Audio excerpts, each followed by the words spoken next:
On this episode of Lingkod Bayan Diaries, ating tunghayan ang kwento ng isa sa ating mga honor awardees.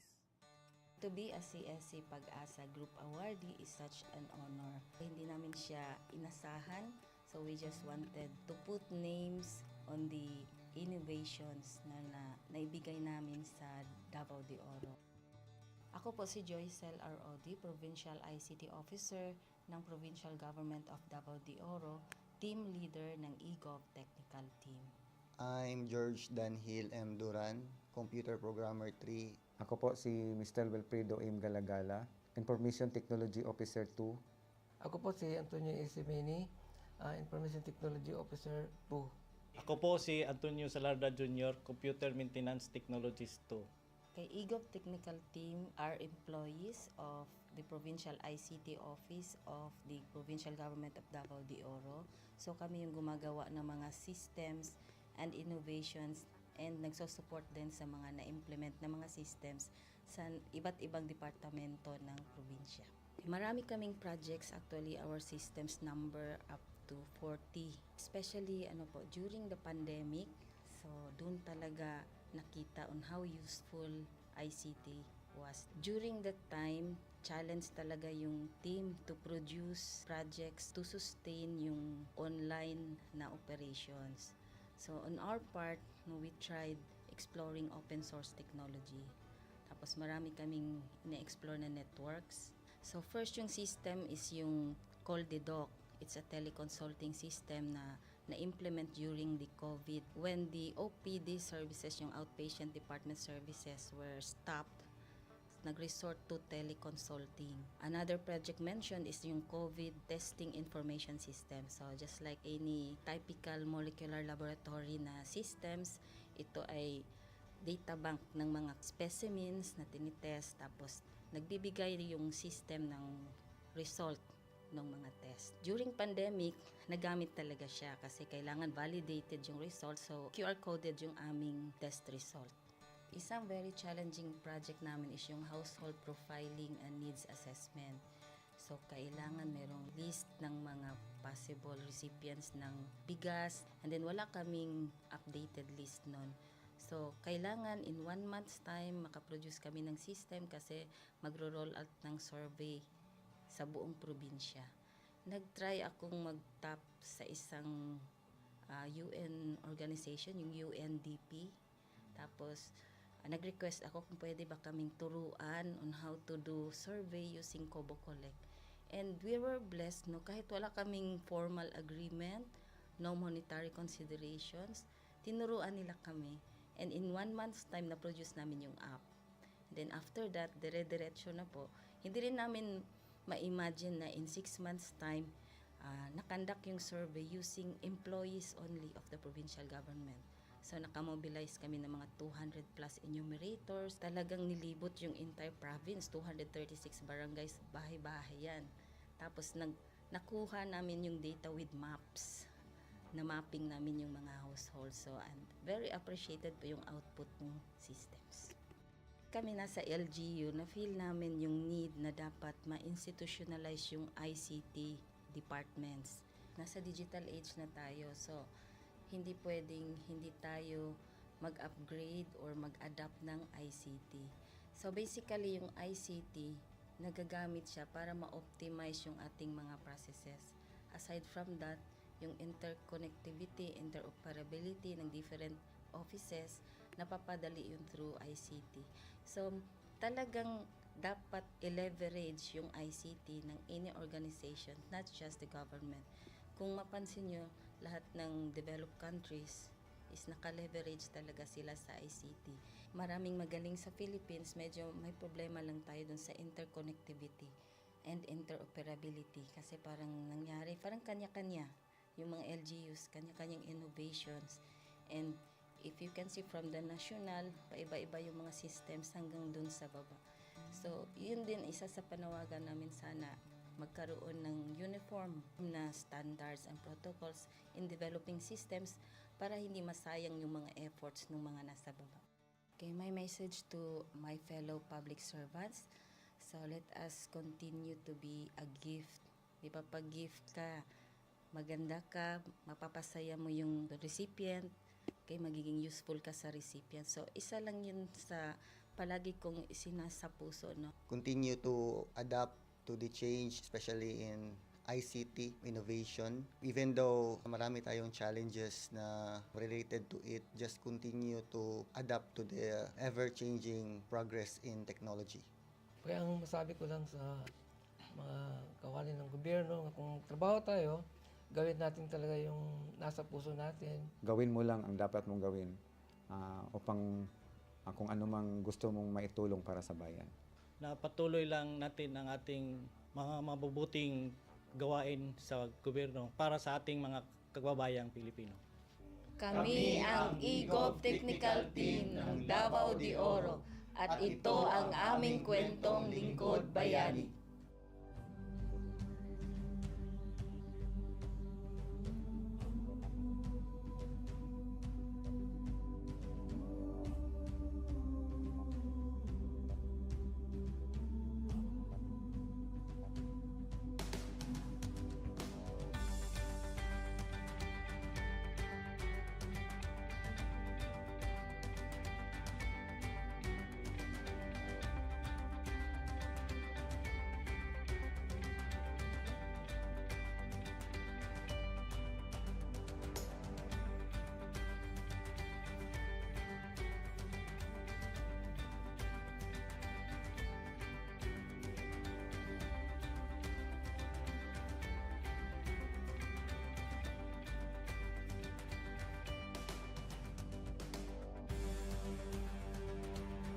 Inyong natunghayan ang kwento ng ating lingkod bayani.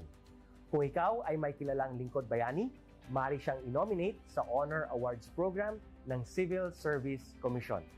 For nomination procedures, go to www.csc.gov.ph.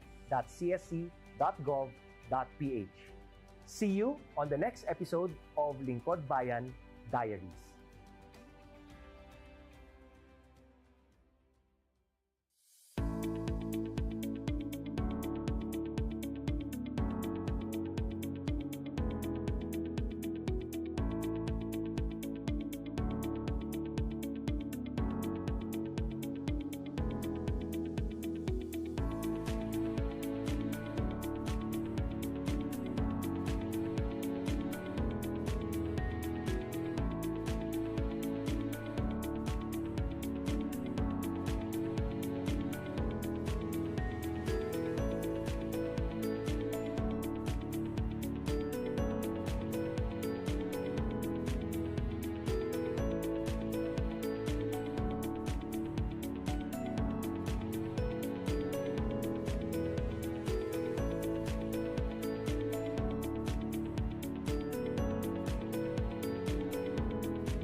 Good day to all of you. On behalf of the University Registrar's Office, I welcome everyone warmly. As the head of this esteemed institution, I am privileged to introduce our office and share the valuable services we provide. The University Registrar's Office serves as the administrative heart of our university, functioning as a central hub for academic records, student enrollment, and course registration. We are dedicated to supporting the success of our students and personnel by ensuring the smooth operation of all educational processes. Our mission as an academic unit, the University Registrar's Office, will be taking care of the enrollment, graduation, and records management as it takes custody of academic records of all graduates and the issuance of official academic documents of students and graduates. Whether you are a current student, a prospective applicant, a faculty member, or an alumnus, our dedicated team is here to assist you. From guiding you through the enrollment process to helping you access and maintain your academic records, we are committed to providing exceptional service with efficiency and professionalism. In addition to our core responsibilities, we are continually strive to improve our services by embracing technological advancements and streamlining our operations. We aim to enhance accessibility, transparency, and convenience for all clients, allowing you to focus on what matters most, your education and intellectual growth. As University Registrar, I am honored to lead a team of talented professionals passionate about supporting your academic journey. We understand the challenges and aspirations of higher education and are dedicated to serving as your trusted partner throughout your time at our university. In closing, I extend my heartfelt welcome once again. The University Registrar's Office is here to assist, inspire, and empower you as you embark on your intellectual endeavors. We look forward to collaborating with you and contributing to your success in every possible way. Thank you, and may this be the beginning of a remarkable academic journey for each of you as a university for humanity.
This is the biggest sporting events in the entire Bicol region and probably one of the grandest in the entire nation.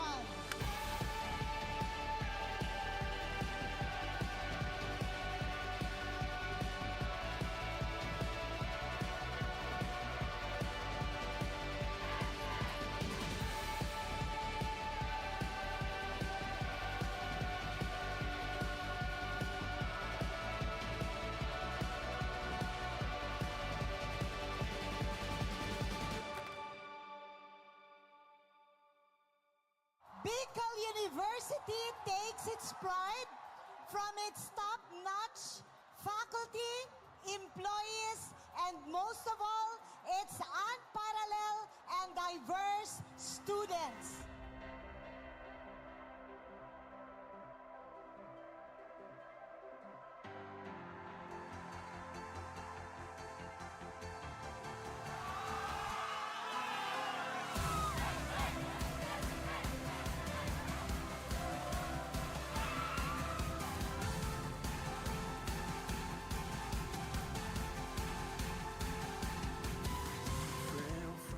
The Bicol University Olympics always coincides with my birthday season.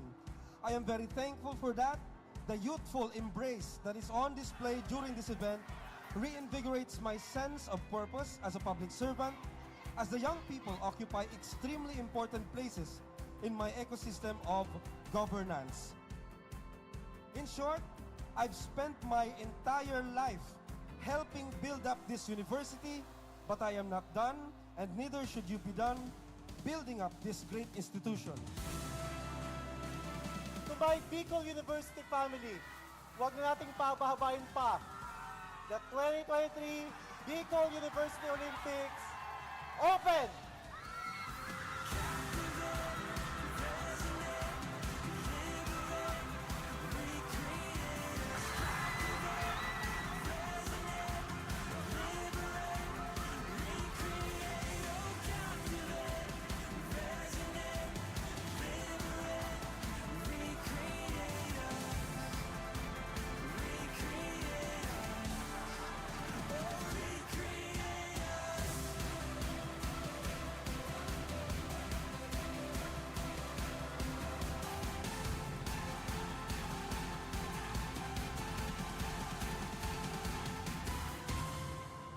BU students have proven over the years na iba talaga pag taga-BU.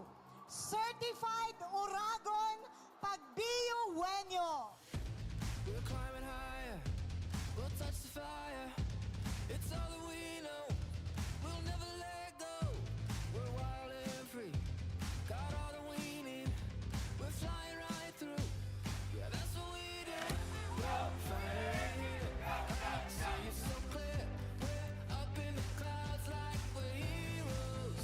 We came from the dust, we never gave up. Just look at us now, yeah, we're heroes. We won't ever give up now. I thank you for allowing me to witness this heart and will and spirit that you will demonstrate during these games. Thank you for all your birthday greetings. Mabuhay ang Bicol University. Thank you.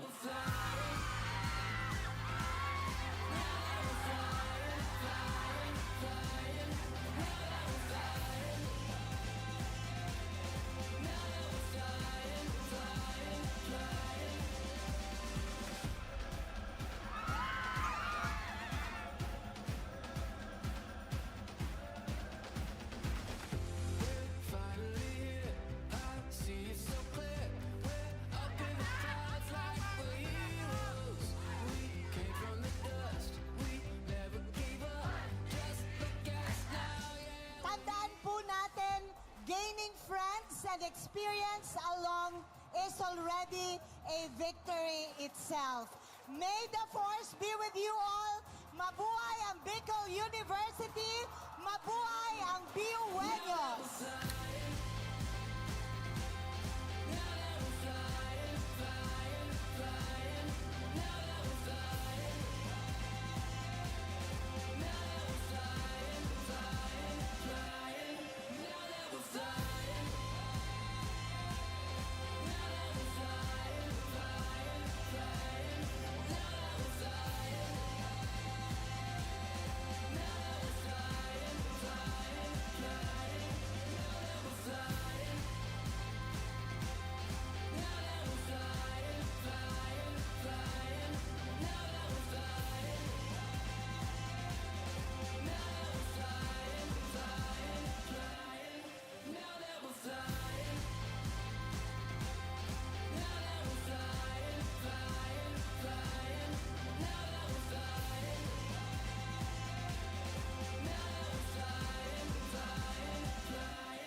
Kapag naalala, wala naman akong magawa.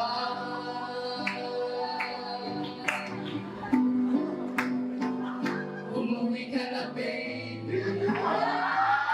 Ako sanay na wala ka. Mahirap ang mag-isa.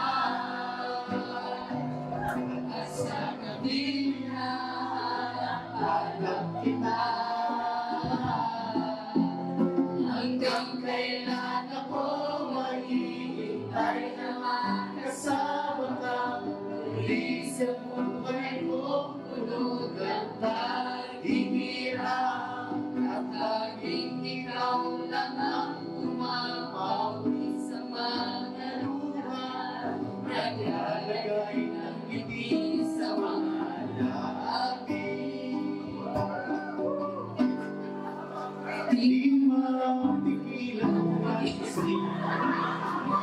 Sa ligan, nahulog ang loob sa iba. Nakakamalisa na kung lubog wag naman sana.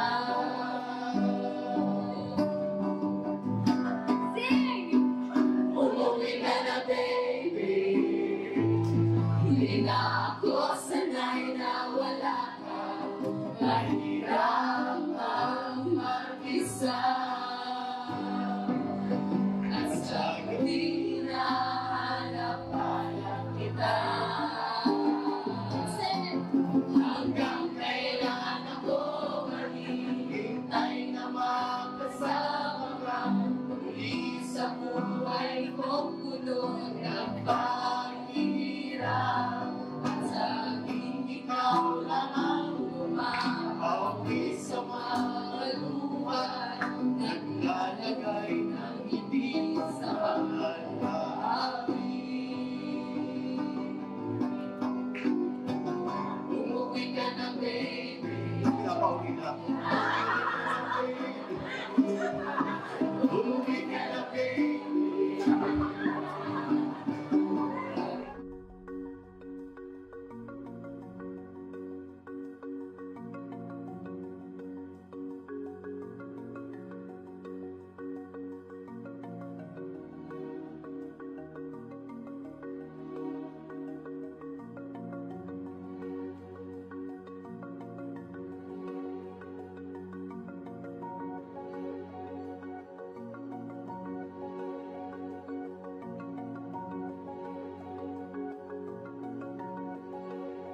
let us remember that Benjamin Franklin's wise words, an investment in knowledge always pays the best interest.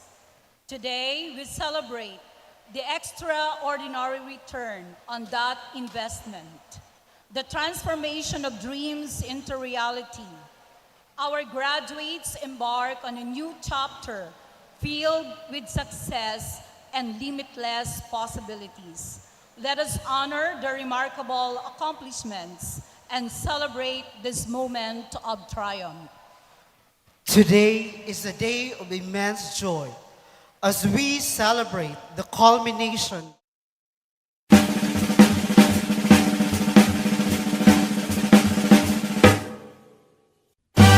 hope and anticipation as they embrace a new chapter filled with limitless possibilities.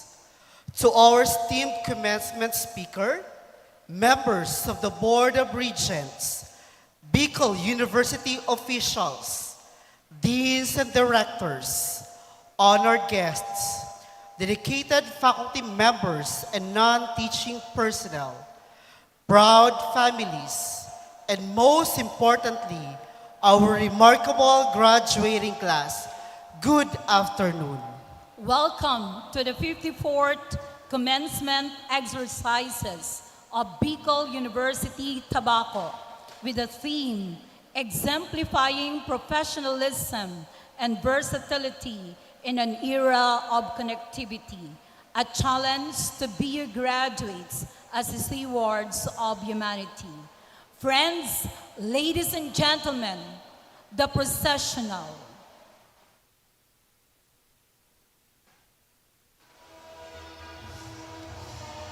Leading the processional is the University Marshal, Dr. Alex P. Kamaya.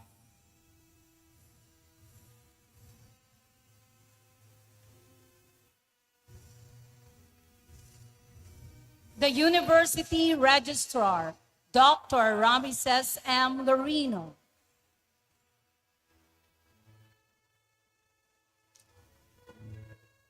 Our college registrar, Mrs. Janlyn D. Nahar.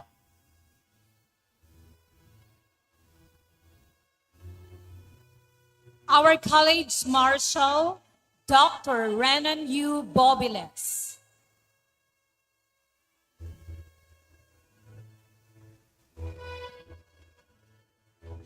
And now, ladies and gentlemen, the candidates for graduation together with their parents. Please welcome the most outstanding college graduate and her parent.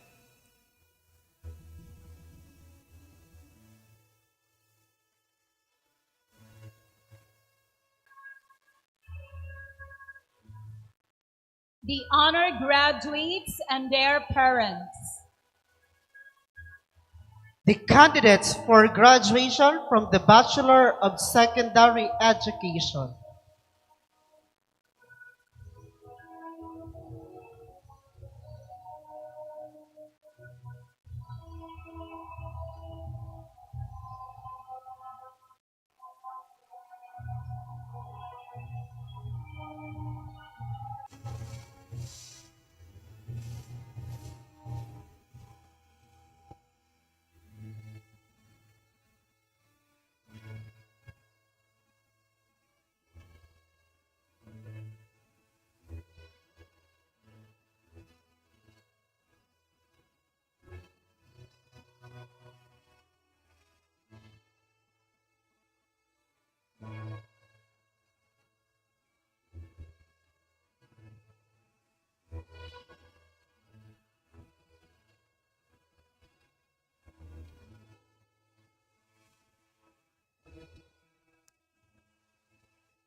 Please welcome the candidates for graduation from the Bachelor of Secondary Education with Dr. Karina B. Orden, Chairperson, Education Department.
The candidates for graduation from the Bachelor of Science and Entrepreneurship with Professor Ami M. Mirandilla, Chairperson.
The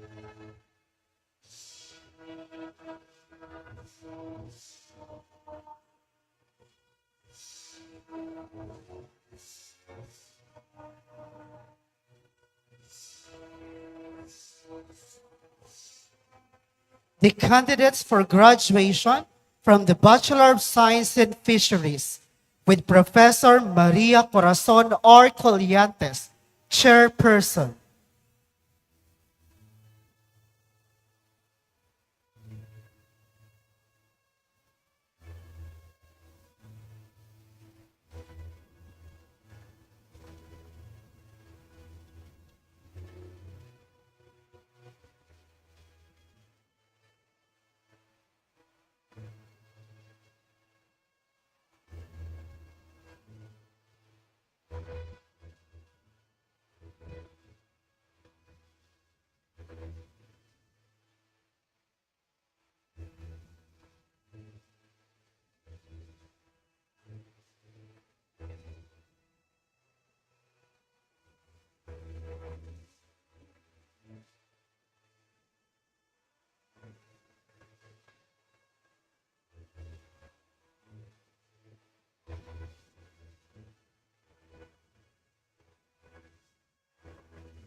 The candidates for graduation from the Food Technology Department or Bachelor of Science in Food Technology with Professor Maria Asuncion B. Ronan, Chairperson.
Please welcome the candidates for graduation from the Bachelor of Science in Nursing with Professor Maria Teresa C. Madrilejos, Chairperson.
The candidates for graduation from the Bachelor of Science and Social Work with Professor Maricel V. Abrigo, Chairperson.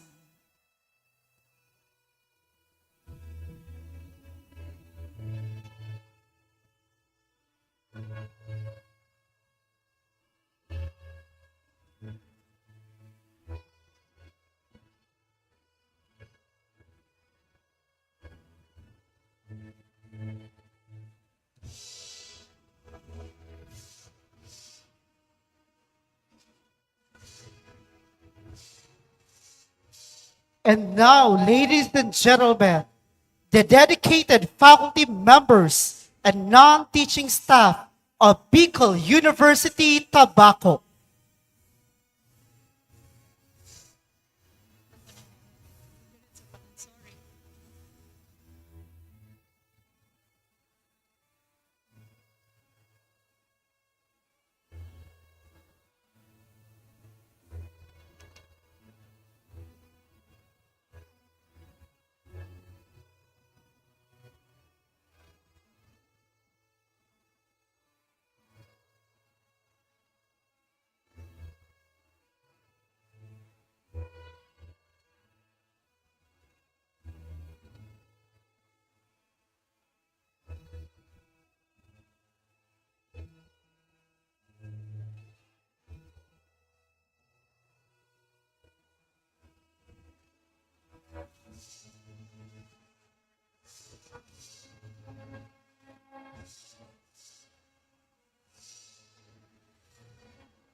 And now, the pillars of our institution. Ladies and gentlemen, our deans and directors.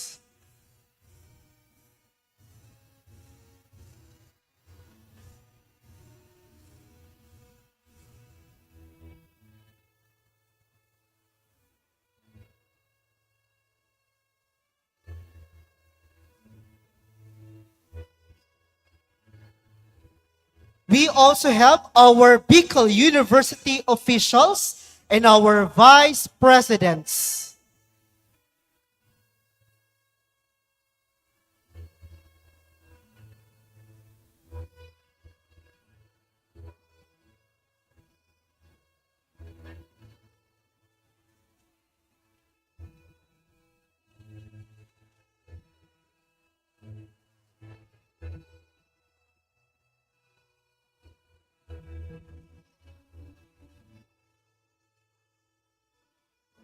With great honor, please welcome the members of the Board of Regents.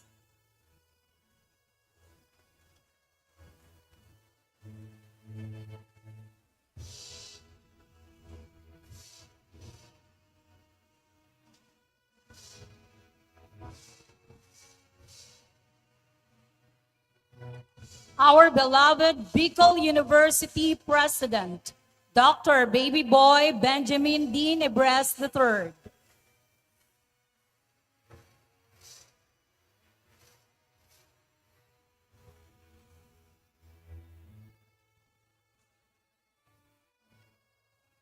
And ladies and gentlemen, please welcome our commencement speaker.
And now, please welcome our University Registrar, Dr. Ramesses M. Larino, for the formal opening of the ceremonies.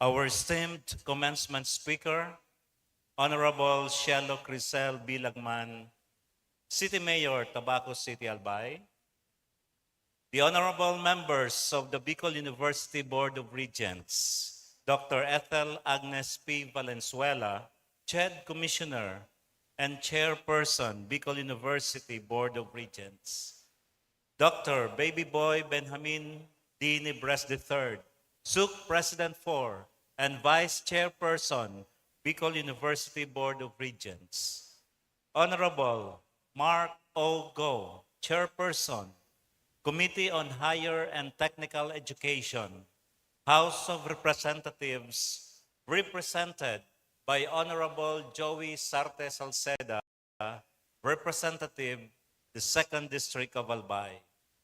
Honorable Alan Peter S. Cayetano, Chairperson, Senate Committee on Higher, Technical and Vocational Education. Director Romel S. Serrano, Regional Director, Department of Science and Technology, Region 5. Director Edna Cynthia S. Berses, OIC Regional Director of the National Economic and Development Authority, Regional Office Number 5. Director Rodel P. Tornilla, Regional Executive Director, the Department of Agriculture, Regional Field Office Unit Number 5. Engineer Jed M. Bilien, Private Sector Representative. Engineer Devar N. Rubrigado, President, Bicol University General Alumni Association Incorporated. Professor Indira B. Tabo, President, Bicol University Union of Faculty Associations Incorporated. Ms. Remy Stephanie P. Baldorado, Chairperson, the University Student Council. The University and Board Secretary, Attorney Maria Fiona Imperial. The Vice Presidents, Dr. Maria Julieta B. Bores, the Vice President for Academic Affairs. Attorney Norly P. Reyes, the Vice President for Administration and Finance. Professor Sunny A. Ramos, the Vice President for Planning and Development. Dr. Lani L. Maceda, the Vice President for Research, Development, and Extension. Our beloved deans and directors, the department chairpersons, the faculty, the non-teaching personnel, and other university officials. The very proud parents, my dear graduates, ladies, gentlemen, and everyone in between, good afternoon. Good afternoon. This year is the 54th Bicol University Tobacco Commencement Exercises with the theme Exemplifying Professionalism and Versatility in an Era of Connectivity, a challenge to the BU graduates as stewards of humanity. As University Registrar, and on behalf of the administration of Bicol University, I now formally declare this ceremony open. Thank you.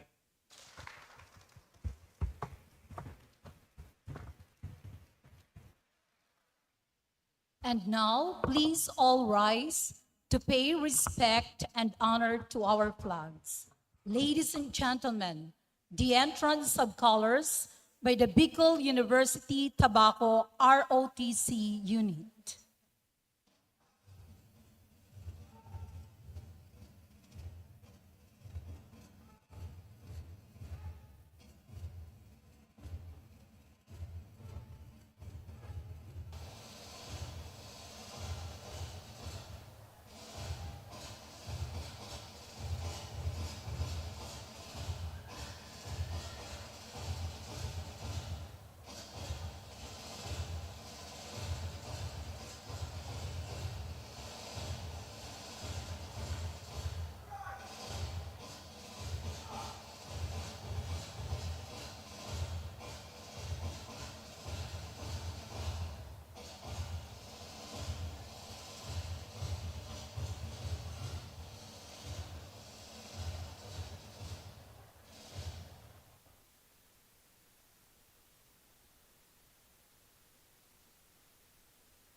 Now let us pay homage to our beloved nation and divine grace as we sing the Philippine National Anthem with Miss Sarah Jane B. Labarda conducting, to be followed by a doxology to be performed by selected BU Tobacco students.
Amazing grace, how sweet the sound that saved the wretch like me.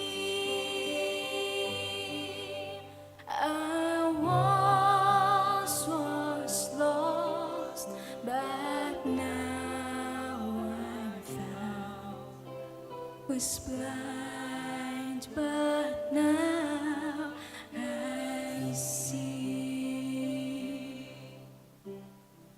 'Twas grace that taught my heart to fear, and grace my fears relieved. How precious did that grace appear, dear, I first believed. My chains are gone, I've been set free. My God, my Savior has ransomed me, and like a flood, His mercy reigns, unending love, amazing grace. The Lord has promised good to me. His words my hope secures. He will my shield and portion be, as long as life endures. My chains are gone, I've been set free. My God, my Savior has ransomed me, and like a flood, His mercy reigns, unending love, amazing grace.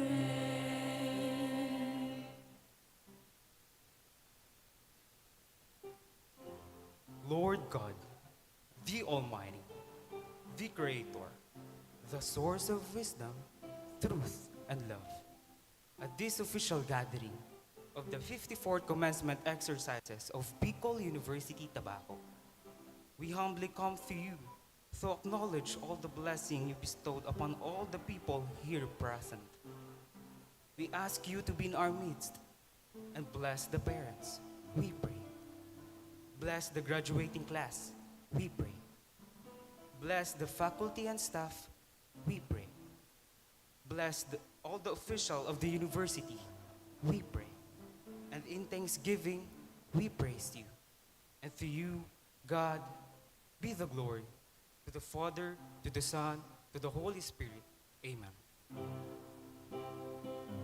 My chains are gone, I've been set free.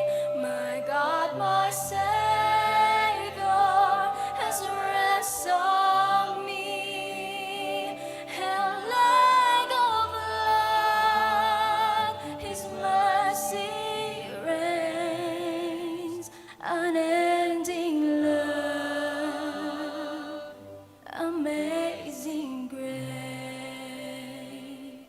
unending love, amazing grace.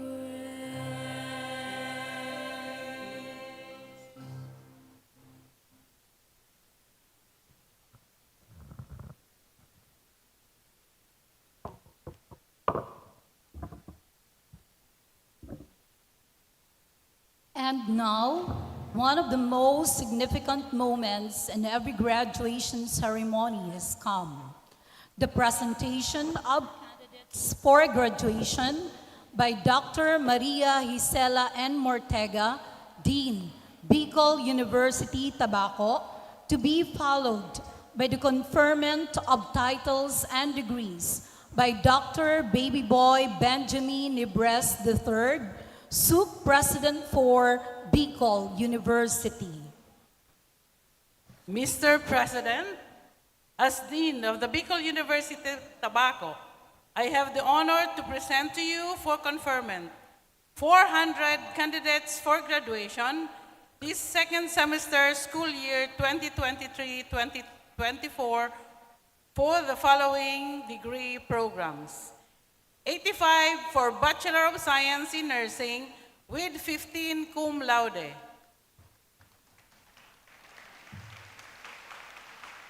68 for Bachelor of Science in Food Technology with 8 cum laude. 1 for Bachelor of Science in Fisheries, Expanded Tertiary Education, Equivalency and Accreditation Program, ETIAP. 57 for Bachelor of Science in Fisheries with 10 cum laude. 58 for Bachelor of Science in Entrepreneurship with 24 cum laude. 64 for Bachelor of Science in Social Work with 52 cum laude and 8 with academic distinction. 29 for Bachelor of Secondary Education, major in Science with 4 magna cum laude and 22 cum laude. 38 for Bachelor of Secondary Education, major in Mathematics with 21 cum laude. Mr. President, they have satisfactorily completed the requirements for graduation as prescribed by Bicol University. I am submitting the list of candidates for record and future reference. Thank you.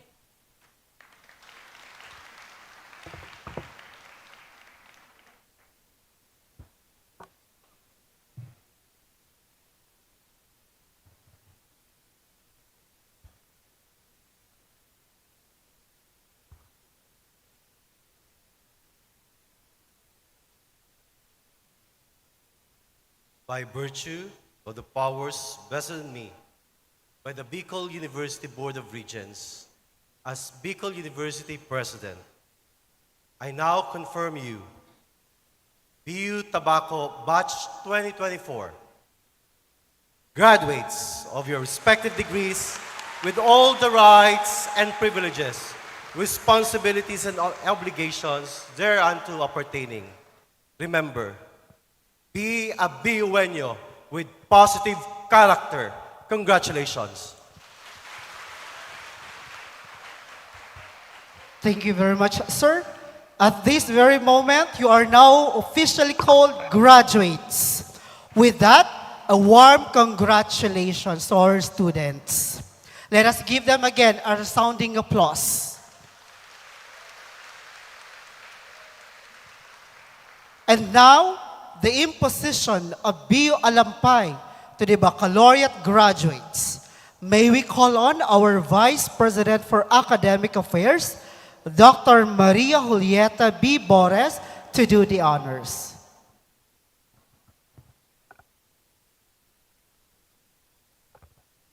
To our esteemed commencement speaker, Honorable Shelo Crescel B. Lagman, the City Mayor of Tabaco City, Albay, the honorable members of Bicol University, headed by the CHED Commissioner and Chairperson, Dr. Ethel Agnes P. Valenzuela, the Vice Chairperson and also the SUC President for Bicol University, Dr. Baby Boy Benjamin D. Nibres, other members of the Board of Regents who are present here today, Professor Indira Tabo, President, Bicol Union of Faculty Association Incorporated, Ms. Remy Estefani P. Baldorado, outgoing student regent, Ms. Stacy Daniel Alamares, incoming student regent. The University and Board Secretary, Attorney Maria Fiona Imperial. The University Registrar, Dr. Rameses Lorino. The Vice Presidents, Attorney Norly P. Reyes, Professor Sunny A. Ramos, Dr. Lani Maceda, Dr. Maria Gisela Mortega, the Dean of BU Tabaco, Professor Scorseni de Jesus, Associate Dean, other academic and non-academic deans and directors who are present here this afternoon, heads of offices, other officials of the university, program and department chairs, proud parents, my dear graduates, good afternoon. Please take a moment of silence and listen with all your heart and mind as I read to you the meaning of the imposition of the BU Alampay. The Bicol University takes pride and honor to impose upon you this Alampay, the ultimate symbol of the respective degrees you've earned. The Alampay is a symbol of your profession. Wear it with dignity, live up to its expectations, and let it remain pure and untarnished. It is a covenant that will bind you to your alma mater. May this ever be your guide in the exercise of your profession with dignity, prudence, and justice. You may now switch your alampay from your right to your left shoulder.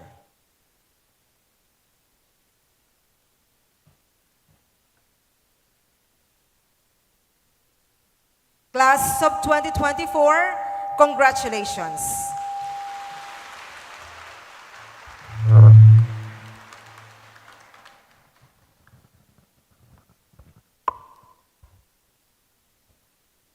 To our graduates, wear your alampay with dignity and honor and exemplify the core values that the four pillars of Bicol University stand for: scholarship, leadership, service, and most importantly, character. At this point, it is with great privilege and honor that we welcome Dr. Maria Gisela N. Mortega, Dean of Bicol University Tabaco, to introduce our esteemed commencement speaker for today's ceremony.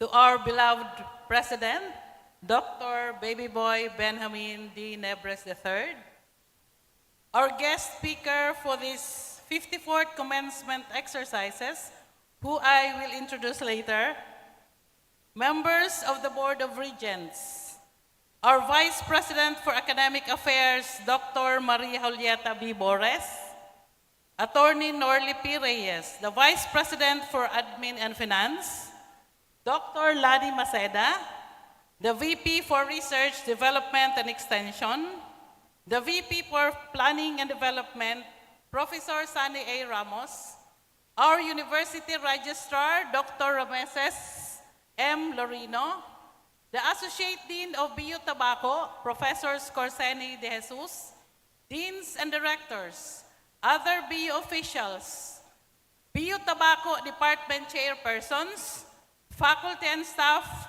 graduating students, proud parents, guests, ladies and gentlemen, good afternoon.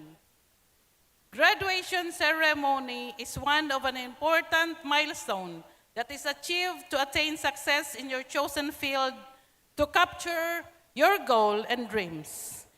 Meaning, finishing college is not the end, but it is just a start for another phase in your life or journey. In today's 54th commencement rites for Bicol University Tabaco, it is with great honor and privilege to introduce our guest speaker. She is a Tabaqueña, born a Libran,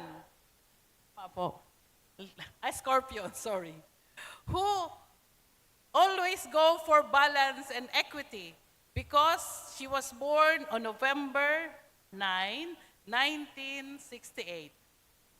To a cause-oriented family, family. During her college years, she had been a university scholar at the University of the Philippines, Diliman, finishing the course Bachelor of Science in Zoology.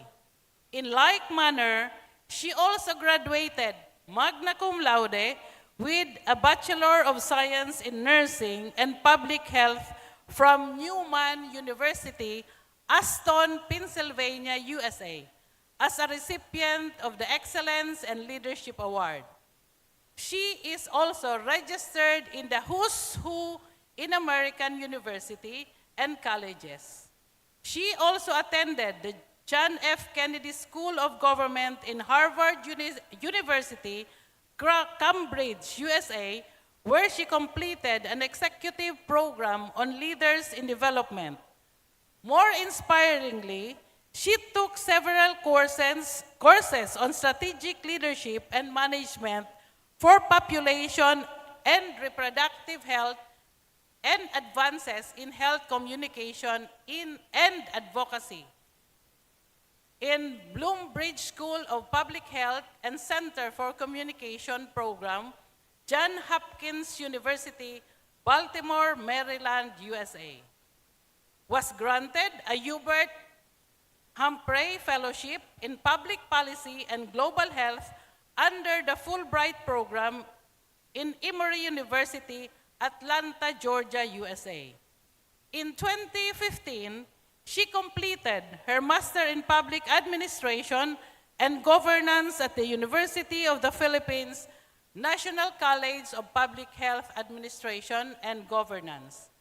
Presently, she is the focal mayor for Sustainable Development Goals in the League of Cities of the Philippines and is a fellow of the Leadership for Excellence and Public Health and a mentor of the Angat Baye Women Political Empowerment Program of the University of the Philippines Center for Women's and Gender Studies, and a member of the Kaya Natin movement for good governance and ethical leadership.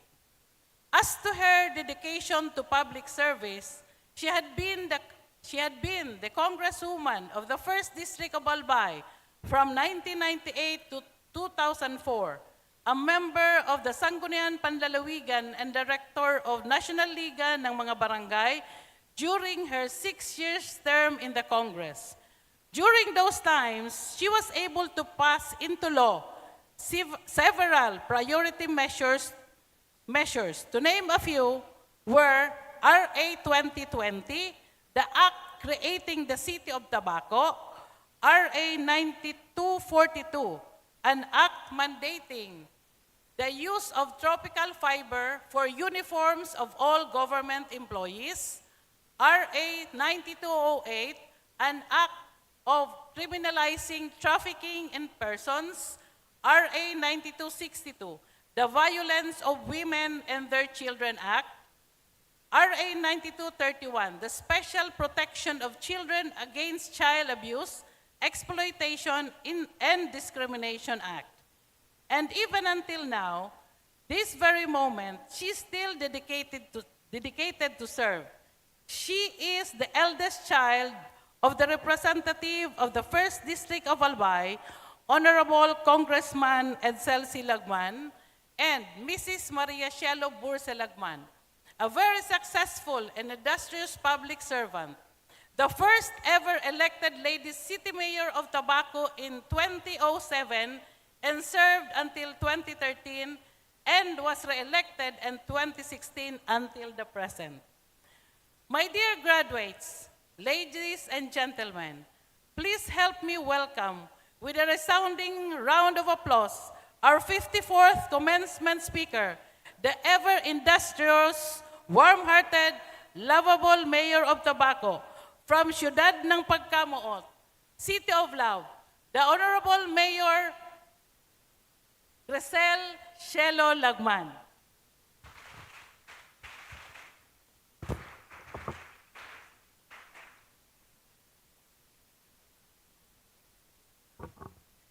Diyos marahay na hapon po sa kabos. Kindly take your seats.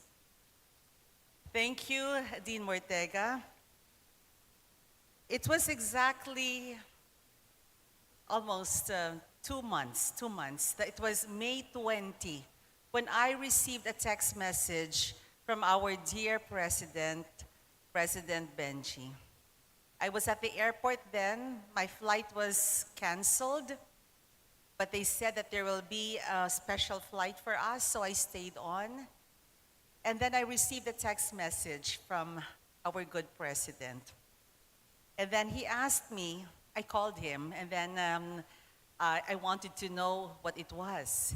And he said, would you be willing to be our commencement speaker on the graduation of our students at the Bicol University Tabaco campus? I was elated. I was really very happy. And this is one of my favorite tasks, to speak to young people, but not just ordinary people, but the creme de la creme. When you're a Bicol University graduate, you are at the top of the list. Congratulations. Congratulations. And so, my dilemma was, how would I address a group of very intelligent people, get their attention while they are busy thinking about what to do next, especially with the other things happening in their lives, like applying for a job, taking up more classes. So that was my dilemma. And I don't want to give you a prepared speech that you have heard before. I wanted it to be different.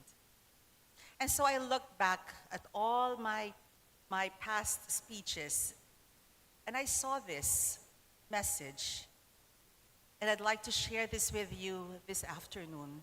And I'd like to see if that would make a difference and make your graduation truly memorable. The essay came from a pastor. It was written, I think, around 15 years ago. One of the first, I am not techie at all. Everyone started with Gmail, no, with Yahoo Mail. I think I adopted that 5 years later. Everyone was on Facebook, and I was on Facebook two years later.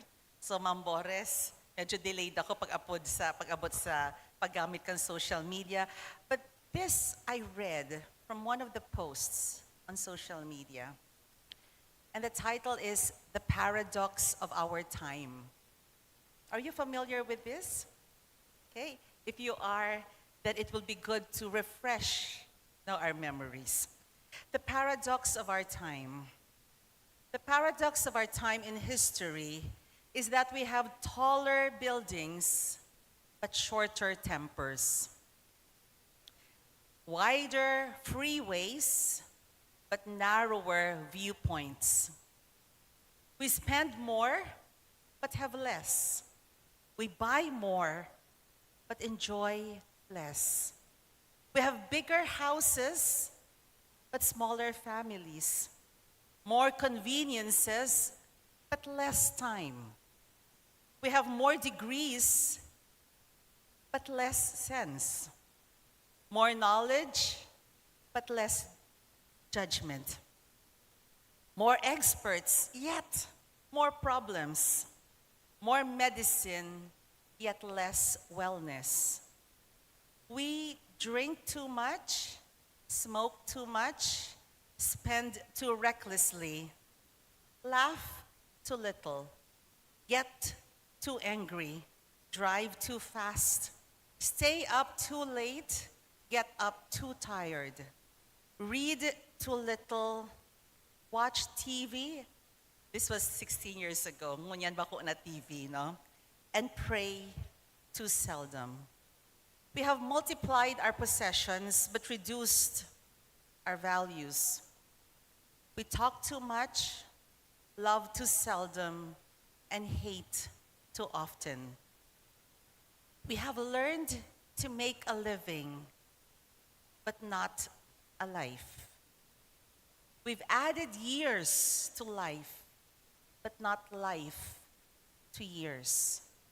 We have been to the moon and back, but we have trouble crossing the street to meet a new neighbor. We've conquered outer space, but not inner space. We've done larger things, but not better things. We've cleaned up the air, but unfortunately polluted the soul. We've conquered the atom, but not our prejudice. We write more, and yet we'll learn less. We plan more, but we accomplish less. We've learned to rush, but not to wait.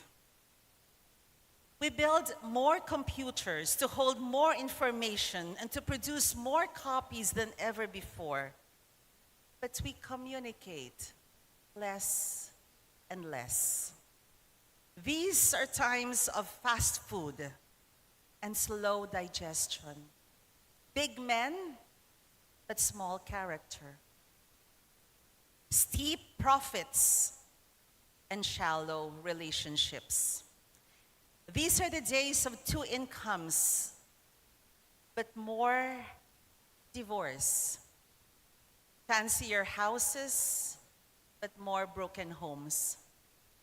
These are days of quick trips, disposable diapers, throwaway morality, one-night stands, overweight bodies, and pills that do everything from cheer to quiet and even to kill. It is time when there is so much in the show window, but nothing in the stockroom. This is a time when technology can bring this essay to us, and a time when you can choose to share it or to just hit delete. Remember, spend some time with your loved ones, because they're not going to be there forever. Remember to say a kind word to someone who looks up to you in awe, because that little person will soon grow up and leave your sight. Remember to give a warm hug to the one next to you, because that is the only treasure that you can give with your heart without costing any money. Remember to say, I love you, to your partner, to your parents, to your loved ones. But most of all, mean it. A kiss, an embrace will mend hurt when it comes from deep inside of you. Give time to love, give time to speak, give time to communicate, to listen, give time to share your precious thoughts in your mind. I think when the writer wrote this, he was quite disappointed with life. And I don't want to leave you with disappointment today. I just want you to remember, is this really the end goal of life? To get your degree? Or there is so much more out there? Many of the things that we don't learn in school. We learn them outside, especially from our families, like kindness. Kindness, I think, cannot be taught in school, but it should be practiced in school. In an age defined by unprecedented technological advancement and connectivity, we find ourselves equipped with tools that promise efficiency and progress, like artificial intelligence. Yet amidst this digital landscape, we confront paradoxes that challenges our understanding of fulfillment, connection, stewardship of humanity. Firstly, while technological prowess has revolutionized communication, enabling instant connectivity across vast distances, it has also sadly eroded the depth of our interpersonal relationships. Remember that true professionalism transcends digital interfaces. It thrives on empathy, active listening, and genuine human connection. The pursuit of material success often overshadows the pursuit of inner peace and fulfillment. As stewards of humanity, you are tasked not only with achieving professional milestones, but also with nurturing your spiritual, emotional, mental well-being. This holistic approach not only enriches your personal life, but also enhances your capacity to contribute meaningfully to society. Moreover, as we celebrate the expansion of individual freedoms and rights, there arises a crucial paradox, a yearning for community and belonging.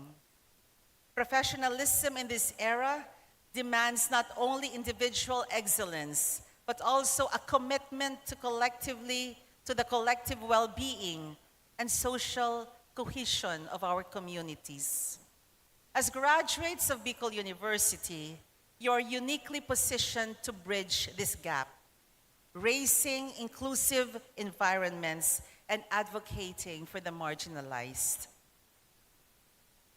Society often promotes instant gratification and quick fixes, yet lasting fulfillment comes from long-term investments in relationships, personal growth, and meaningful contributions. In the pursuit of material success and external validation, there's often a neglect of the spiritual, of the mental, and emotional well-being. Inner peace and fulfillment may be overlooked in the quest for achieving outward achievements. Furthermore, the global challenges of environmental degradation and mental health crisis underscores the urgency of responsible stewardship. Your versatility as graduates equips you not only to excel in your chosen fields, but also to lead sustainable initiatives and promote mental well-being within your communities. As you step beyond these university walls and into the world, I challenge each of you to embody professionalism and versatility as stewards of humanity. Seek success not only in accolades and achievements, but also in the depth of your relationships and the values that you uphold. Cherish the lessons learned here. Pursue your dreams with courage, and let kindness guide your journey. Mga tugang ko, gamiton ko na sana po ang vernacular. Mauot ko po na ipaabot sa kabos. Ako, naggraduar ako kin-nursing sa Amerika. Dakulon akong mga universidad na nilaugan. Alagad ang nahiling ko, bako masana po sa mga letra sa pangaran na makukuha mo o sa mga kadunungan na yaon sa nadigdi. Ang pinaka-importante, so sa imong kadunungan, so sa imong mga kaaraman, na-apply mo sa buhay mo as nakakatabang ini sa kapwa mo. Ano ang magiging value ka ini? Kung ikaw man sana ang magiging successful. Kung daay mo mapapamati ang transformation na ini para matransforman ang sa imong komunidad. Ang Bicol University Tabaco Campus bantog sa mga matitibay na mga graduates sa nursing, sa education, pati sa social work. Mga profesyon na kadakol ka mong matatabangan. Kadakol ka mong matatabangan.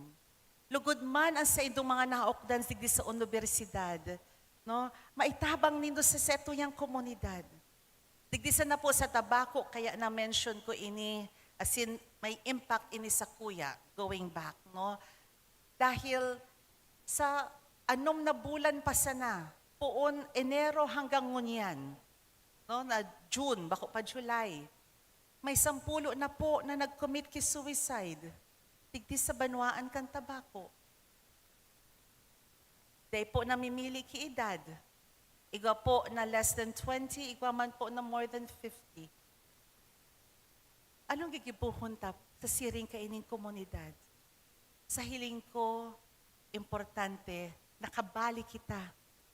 Bahusa na so pag-enhance ka sa tuya na personal na mga pangangaipo, asin matugunan ang sa tuyang mga pangaturugan. Alagad, kamo ng mga iskolar ng bayan. Kamo na kinapitalan kang gobyerno. Kamo na tinabangan kang mga nagbubuwis. Kay puhan po, may responsibilidad kitang ibabalik sa satuyang komunidad. Nahiling ko po sa indo ang magayon na futuro kan sa tuya po na nasyon. Kadakol na problema iyo. Pero kadakol man po kita na magtatarabangan para makahanap ng solusyon para sa mga problemang ini. Ang edukasyon bako sana para mapanuan o mahipnoan ang nasa loob kan sa tuyang brain. It is not just to fill up a pail with information. It is also to inflame the hearts with passion, to serve, to pay forward, to give more. So I hope this afternoon you would remember that it is not what you have learned, but how you apply what you have learned to make this world a better place for you and for everyone else. That is a big challenge. It's a big challenge. But together, we can face this challenge and we can make a difference. Nagtutubod po ako dyan. Salamat po, Pres Benji, sa oportunidad na makaulay ko ang mga estudyante. Namundag ako 1968. Ang Bicol University namundag 1969. Oh my goodness. So, hiling nga, kaedad ko na ang Bicol University. Dakulo nang naggraduar. Saro po sa mga naggraduar sa Bicol University, nahiling ko po siya kasuugma. Social work graduate siya. Nag-take po siya kilo, nakapasar siya kang advocacy, kang law bar exams. Ngunyan po, nasa DOJ na siya. Ang kagayunan sa iya, tadai siya nagbago. Dahil nabago ka mga letras sa inotan kang pangaran niya. Siya bang hiraray po sa OJ team sa opisina na tunay na may pagmakulog sa kapwa. Kahasingon yan, iyo manggararay ang pigigibo niya.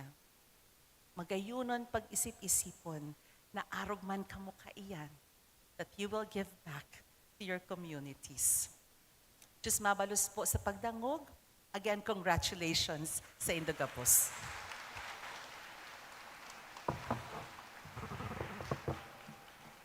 Thank you, Mayor Crisel. We are incredibly grateful to Tabaco City's beloved Mayor, Honorable Shelo Crisel B. Lagman, for sharing such a meaningful and inspirational message today. Her vision for empowering and leading the lives of her constituents is truly admirable, and her commitment to professionalism and versatility is an example for us all. So take the challenge to our dear graduates, take the challenge of our commencement speaker. Be part of the good transformation that the society needs. Be the catalyst of change in our community. Let's give Honorable Mayor Shelo Crisel Lagman a resounding round of applause. And now the presentation of plaque of commendation to our commencement speaker. May we call on President Debres, Vice President Bores, and other Vice Presidents, our Dean and Associate Dean to award the plaque of commendation. We also invite the members of the Board of Regents in the awarding of the plaque. The citation reads, Republic of the Philippines, Bicol University, Tabaco, Tehi, Tabaco City, awards this plaque of appreciation to Honorable Shelo Crisel Lagman in grateful acknowledgement of her distinguished and invaluable contribution as guest of honor and speaker during the 54th Bicol University commencement exercises with the theme, Exemplifying Professionalism and Versatility in an Era of Connectivity, a challenge to the Bicol University Tabaco graduates as stewards of humanity. Given this 19th day of July 2024 at Bicol University Tabaco, Tabaco City. Signed by Dr. Maria Isela N. Mortega, Dean.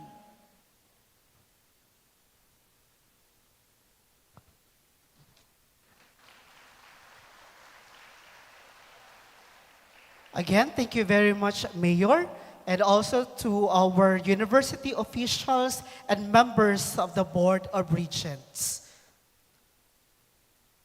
At this point, let us now listen to the commencement message of the Chairman of the Commission on Higher Education, Dr. J. Prospero E. De Vera III.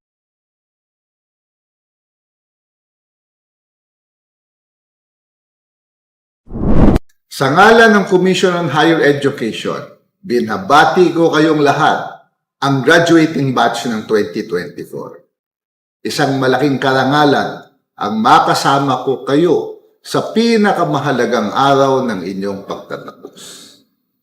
Kagaya ninyo, ako ay produkto ng pampublikong edukasyon, iskola ng bayan. Tulad ninyo, ako din ay nangarap makapag-aral nung ako ay nagsimula sa Kamuning Elementary School. Tulad ninyo, nagsikap din ako na maipasa ang bawat subject mula first year hanggang fourth year sa Quezon City Science High School. At tulad ninyo, pinagpatuloy ko ang aking pangarap bilang scholar ng bayan sa UP hanggang sa ako ay makagraduate. Mula sa simpleng pangarap hanggang sa makamit ang diploma sa kolegyo, batid ko ang halaga ng sipag at determinasyon para makatapos ng pag-aaral. Kaya sa pagtapak ninyo sa entablado ngayong araw na ito upang tanggapin ang inyong inaasam-asam na diploma, alalahanin ninyo ng inyong tagumpay ay hindi lamang bunga ng inyong pagsisikap, kundi pati na rin ng tulong at inspirasyon mula sa inyong mga guro at pamilya.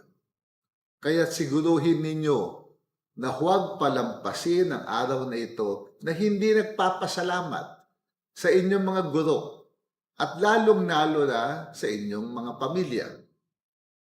Kami sa komisyon ay natutuwa na kami ay naging bahagi ng inyong tagumpay. Nais kong ibalita sa lahat na sa ilalim ng bagong Pilipinas ni Pangulong Bongbong Marcos, nasa lagpas 2 milyong mga kabataang Pilipino na ngayon ang nakakapag-aral dahil sa libreng edukasyon o free higher education sa mahigit 200 na pampublikong pamantasan.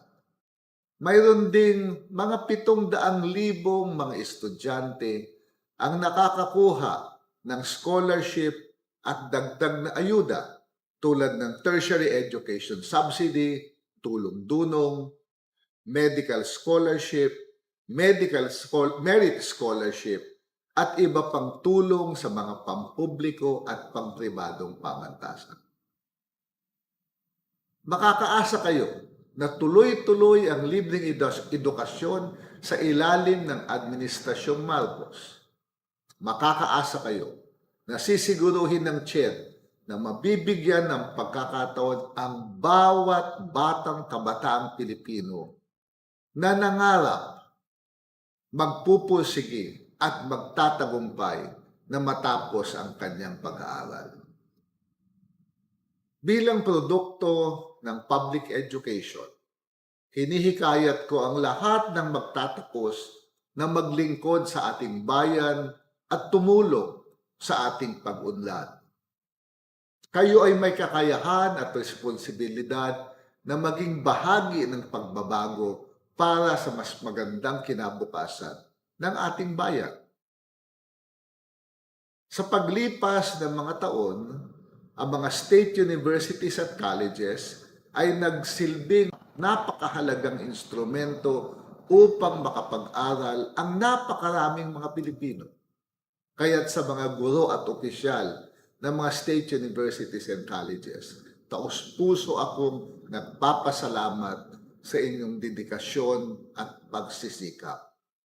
Makakaasa kayo na mas palalakasin ng komisyon ang mga state universities and colleges sa pamamagitan ng pagbigay ng mga scholarship grant, training program, pati mga proyekto para sa mga propesor at opisyal upang lalong tumaas ang kalidad ng pagtuturo at ang kalidad ng edukasyon na ibinibigay natin sa ating mga estudyante.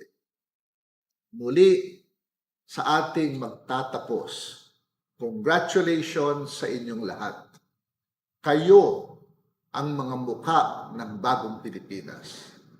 Sa inyong mga kamay nakasalalay ang kinabukasan ng ating bayan. Maligayang pagtatapos, Batch 2024, mabuhay ang bagong Pilipinas, mabuhay tayong lahat.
So that was the message of the chairman of the Commission on Higher Education. At this point, let us take a special moment to recognize a student who consistently demonstrated exceptional academic performance and dedication to lead and be of service to others. She has truly excelled in scholarship, leadership, service, and character. With immense pride, join us in recognizing Miss Margie B. Boncolmo, the recipient of the Most Outstanding College Graduate Award. She will be presented with a plaque from Bicol University, Tabaco, a university medal, and a presidential citation award to honor her remarkable achievement. Allow me first to read the citation. Republic of the Philippines, Bicol University, Tabaco, Tahi, Tabaco City, awards this Certificate of Recognition to Margie B. Boncolmo for her meritorious achievement as outstanding college graduate of Bicol University, Tabaco, Batch 2024. During the 54th Bicol University Commencement Exercises with the theme Exemplifying Professionalism and Versatility in an Era of Connectivity, a challenge to the BU Tabaco graduate as stewards of humanity. Given this 19th day of July 2024 at Bicol University, Tabaco City, Albay, Philippines. Signed, Dr. Maria Isela N. Mortega, Dean. Ms. Boncolmo will also be the recipient of the Manny Villar Excellence Award for being the Outstanding College Graduate and Scholarship. The Villar Excellence Award is awarded to the valedictorian of its graduating class to recognize achievement and encourage the pursuit of excellence among Filipino students. Congratulations, Ms. Margie.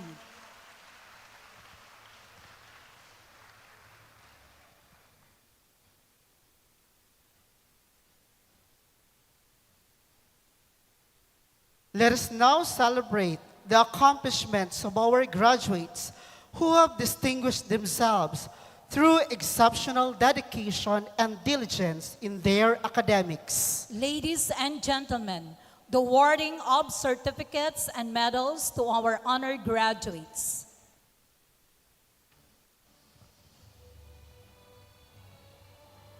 We would like to request our commencement speaker, our president, vice presidents, and members of the Board of Regents to do the honor.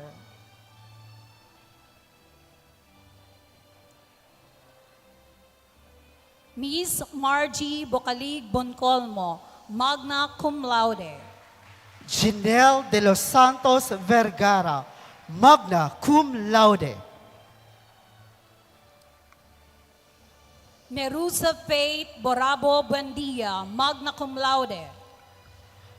Marinela Bundoy Camo, magna cum laude.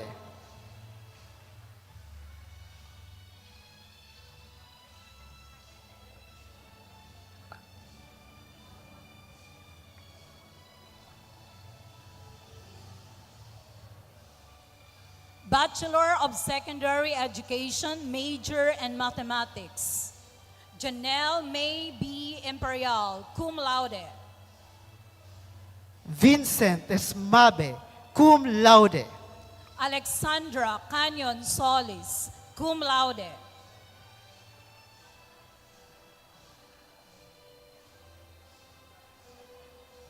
Jodeline Acejo Boncalos, cum laude.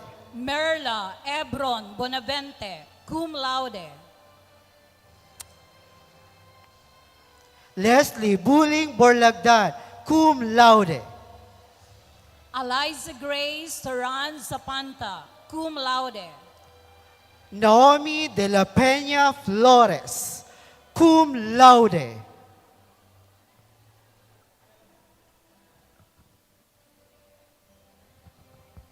Christine May Buesa Bongalos, cum laude. Maria Mila Blando Bondad, cum laude. Monica Pelagio Burses, cum laude. Don Geno George Bogate Halalon, cum laude.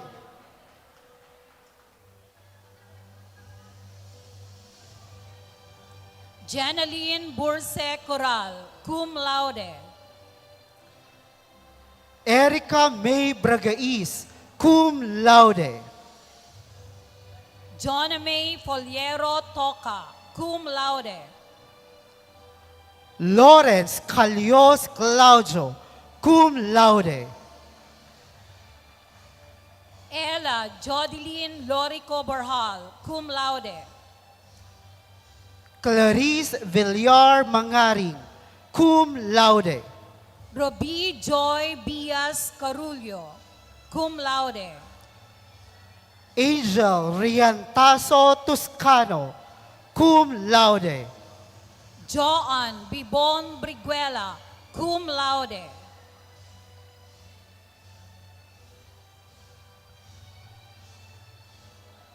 Bachelor of Secondary Education, major in Science. Ramil Carl Boneo Binos, cum laude. Hernan James Pagao Banyas, cum laude. Faith Tercero Serrano, cum laude. Zareen K. Nopre Pama, cum laude. Clarice Bongares Kanya, cum laude. Erica May Galianos Sherbo, cum laude. Jesse James Belardo Barlizo, cum laude. Catherine Joy Seya Buensalida, cum laude. Lori Betago Baro, cum laude.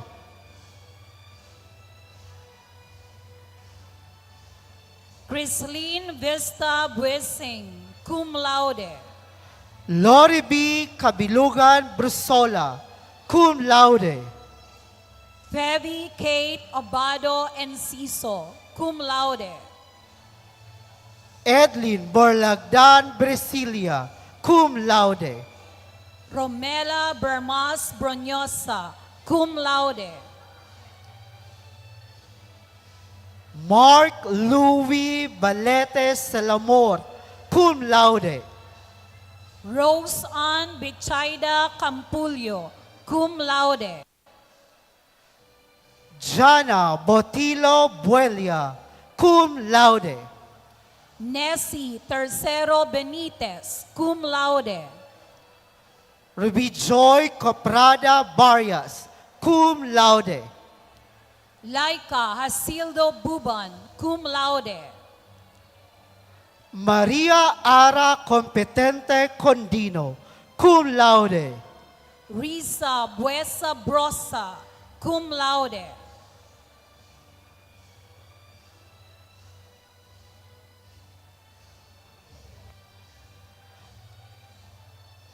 Bachelor of Science in Entrepreneurship, Benelin Bongon Bihino, cum laude. John Aga Canilio Supenya, cum laude. Mary Rose S. Biller, cum laude. Mika Ella Bola Alonso, cum laude. Rialyn Barquilla Batalier, cum laude. Marjorie Casais Bobiles, cum laude. John Ian R. Velasquez, cum laude. Ryan James Tuazon, cum laude. Gerald Ceresa, cum laude. Jenny Bodoso Bermas, cum laude. Lily Joy Castro Bundoy, cum laude. Mary Joan Belir Belen, cum laude.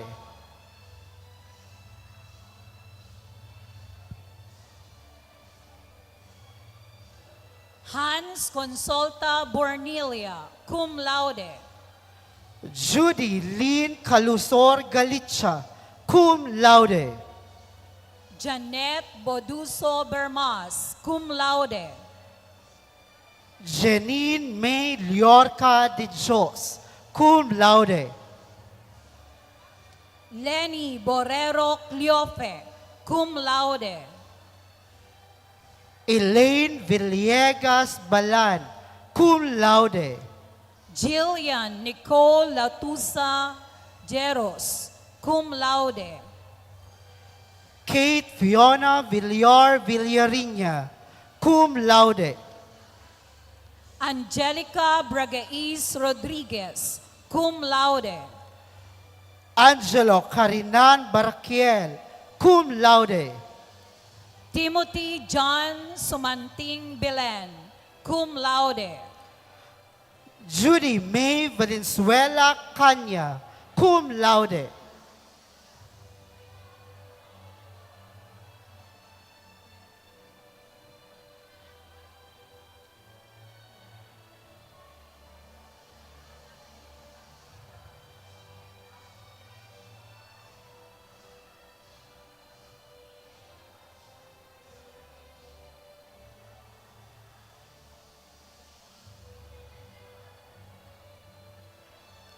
Bachelor of Science and Fisheries. Karen May Paloma Bo, cum laude. John Dominic Borromeo Bigol, cum laude.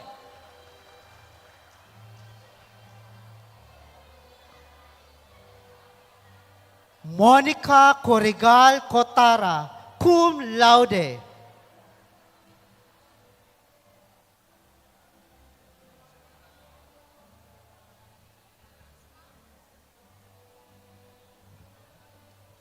John Leonard Latua Brul, cum laude.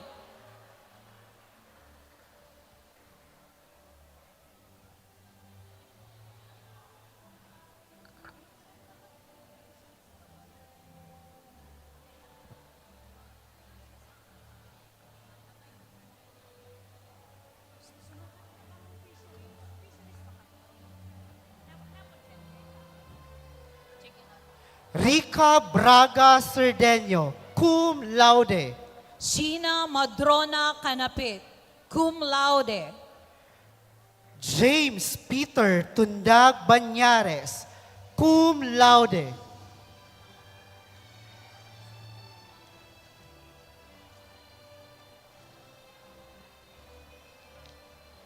Gil Brino Sistina Jr. II, cum laude. Ronaldine Cardino Borlasa, cum laude. Justin Lee Cervelos Cuebelias, cum laude.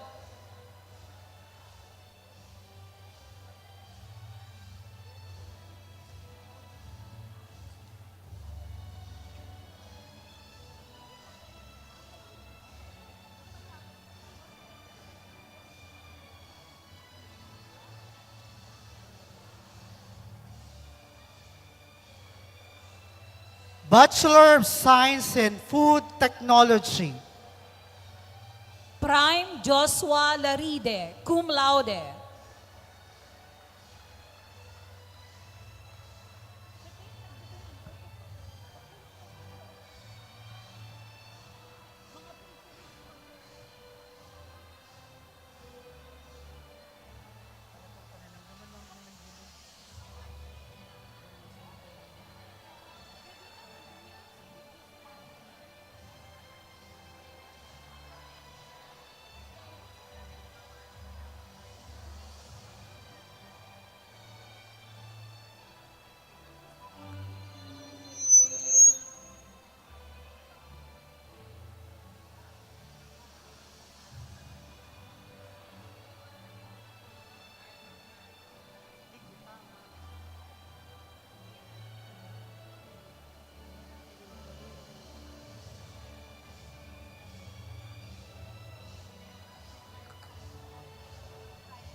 Bachelor of Science and Food Technology, Prime Joshua Laride, cum laude.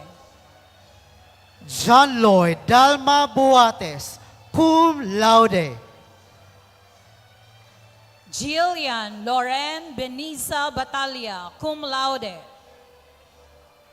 Maria Paula Constantino Barbecho, cum laude.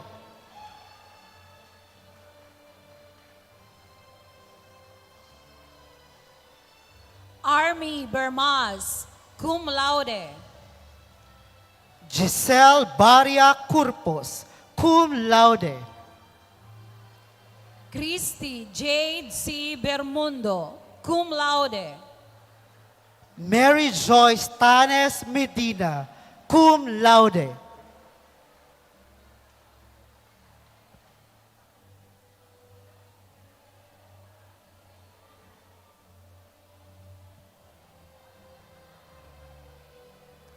Bachelor of Science and Nursing, Janine Eliza May Geraldino Hipos, cum laude.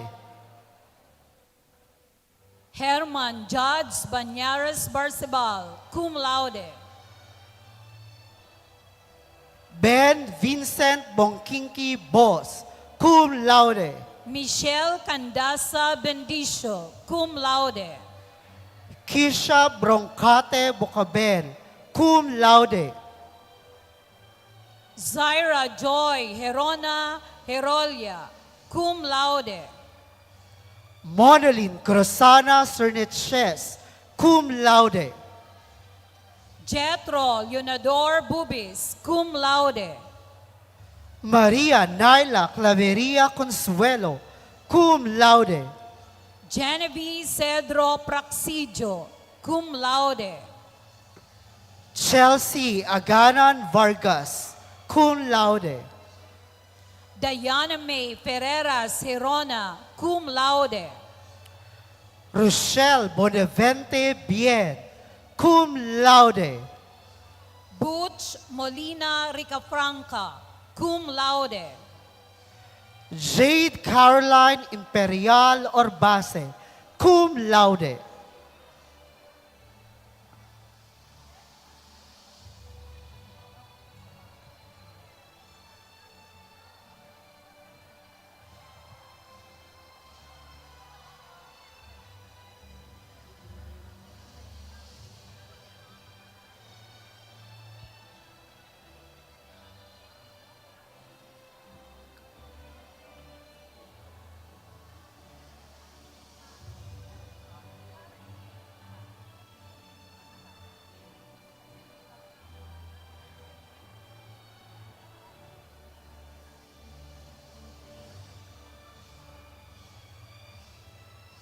Bachelor of Science in Social Work, James Carlo B. Basmayor, cum laude.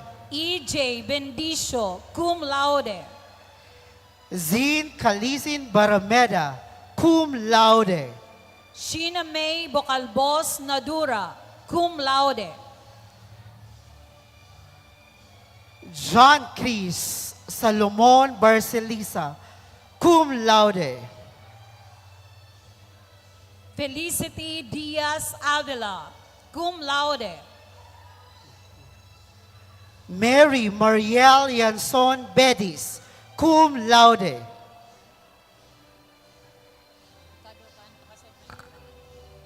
Shania Lois Balbalosa Lunas, cum laude. Floraline Buena Boduso, cum laude. Fatima Camata Clariño, cum laude. CJ Almonte, cum laude. Camila Coral Barameda, cum laude.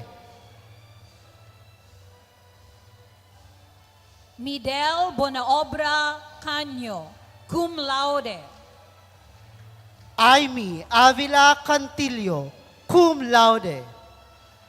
Carlo Vista Bubis, cum laude. Jomar Broso Bihino, cum laude. John Ray Bermas Madrona, cum laude. Karen Deselisa Cervantes, cum laude. Loribel Colico Buelo, cum laude. Jesseline Buban Betito, cum laude. Jessa Dacuco Buen Consejo, cum laude. Caitlin Loma Conde, cum laude. Kyla May Sambahon Batalya, cum laude. Melody B. Basmayor, cum laude. Angeline Gargalio Bongalon, cum laude. John Merwin Plarisan Holaso, cum laude.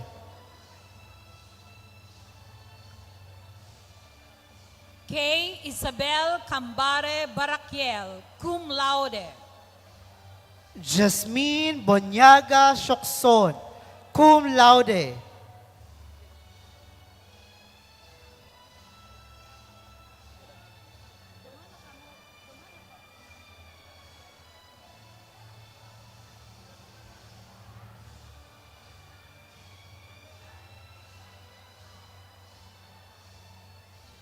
Janine Echane Tubig, cum laude.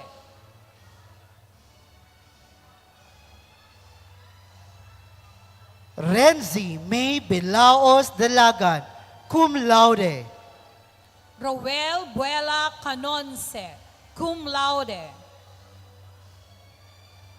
Julius Barcelon Bombales, cum laude.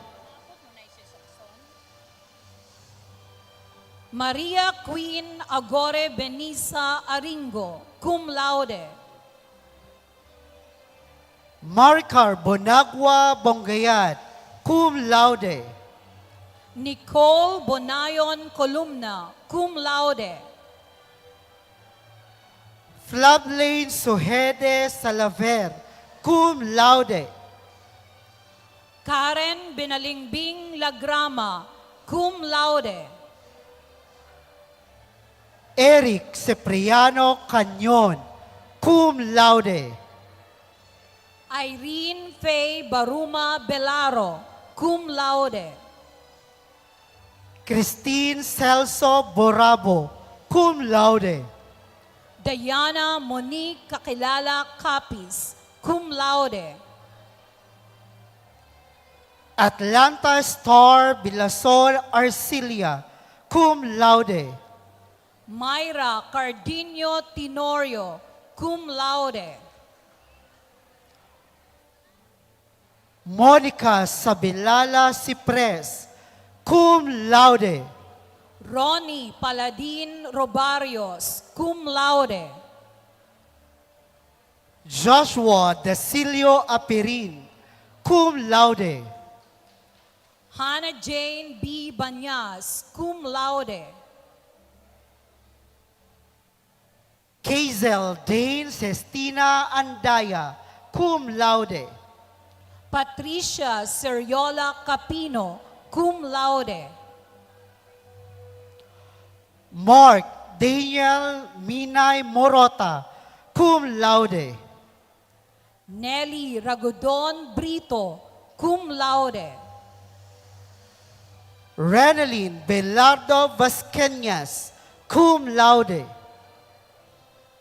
Emil Comi Camo, with academic distinction.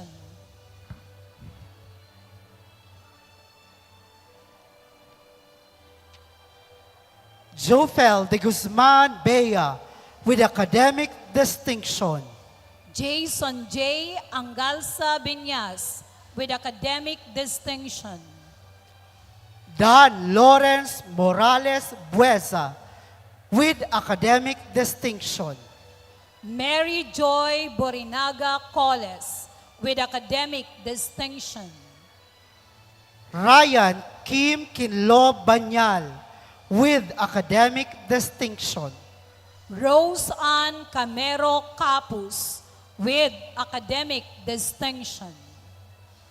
Kathleen May Binos Bracelo, with academic distinction.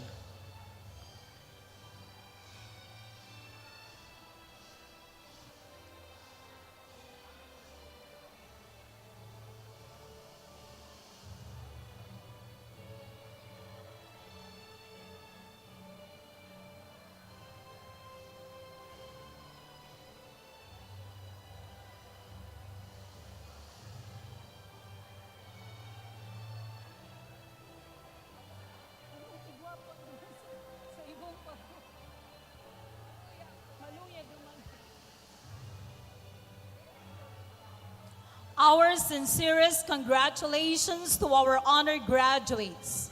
Your academic excellence is undoubtedly commendable. As you prepare for the next phase of your journey, may this milestone inspire you to strive for even greater heights. We are confident in your ability to excel in your chosen professions and contribute meaningfully to the society. Today marks a momentous occasion in the journeys of our graduates. After years of dedication and perseverance, you have reached a significant milestone. This ceremony celebrates your commitment to education and the culmination of your hard work. As you take the stage to receive your diploma, take a moment to acknowledge the sacrifices made and the challenges overcome. You have earned this recognition, and we are incredibly proud of your achievements. At this point, may we request our University President, Dr. Baby Boy Benjamin D. Nibres III, our Vice Presidents, the Deans and Directors, the members of the Board of Regents, and our commencement speaker for the distribution of diploma. We are honored to have with us today the department chairpersons who will serve as our diploma readers. Dr. Karina B. Orden for the Bachelor of Secondary Education, major in Science and Mathematics. Professor Ami M. Merendilla for the Bachelor of Science in Entrepreneurship. Professor Maria Corazon R. Colliantes for the Bachelor of Science and Fisheries. Professor Maria Asuncion V. Oronan for the Bachelor of Science in Food Technology. Professor Maria Teresa C. Madrilejos for the Bachelor of Science and Nursing. And Professor Marcel V. Abrigo for the Bachelor of Science in Social Work.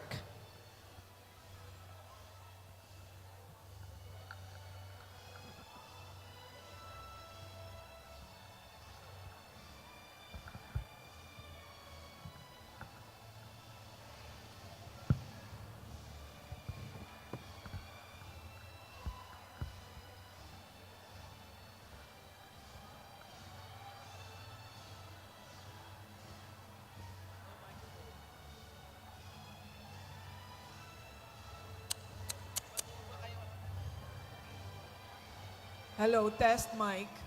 Bachelor of Secondary Education, major in Mathematics. Jerome Beranilla. Algie Miranda Buenaflor.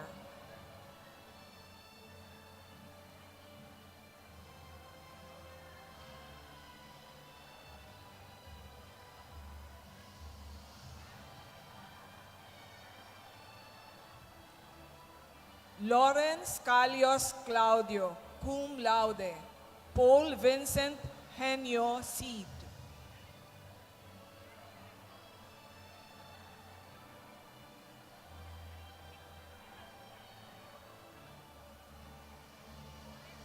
Vincent Smabe, cum laude. Don Geno George Bugate Halalon, cum laude.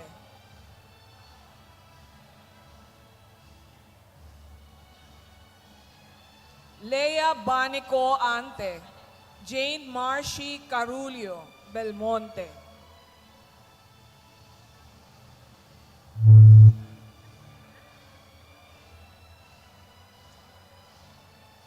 Mary Joy Borondia Berce, Monica Pelagio Berces, cum laude.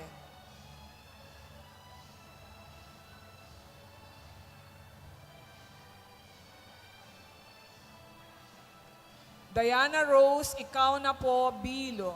Divina Amor, Aguanta, Bio.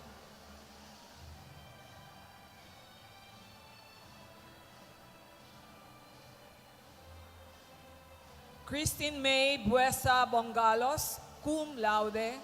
Cyril Ann May Icaro, Bonaobra.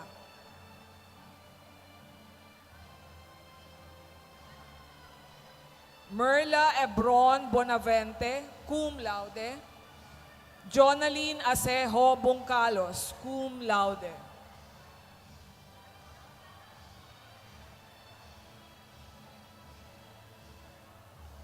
Maria Mila Blando Bundad, cum laude. Ila Jodeline Lurico Burhal, cum laude.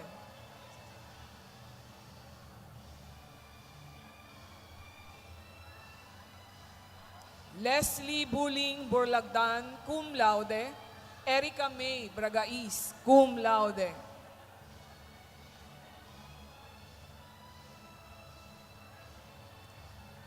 Joan Bibon Brigela, cum laude. Erica Bolilan Broncate.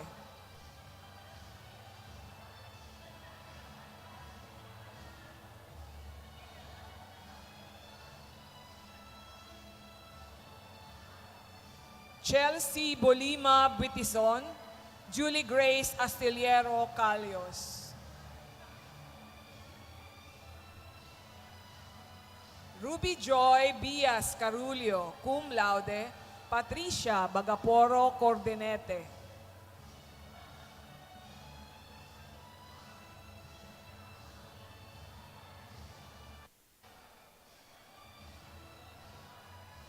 Jenaline Burse Cural, cum laude.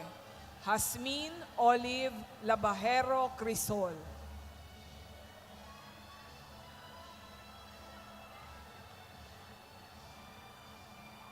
Cherry Ann Birango Dagsil, Naomi de la Peña Flores, cum laude.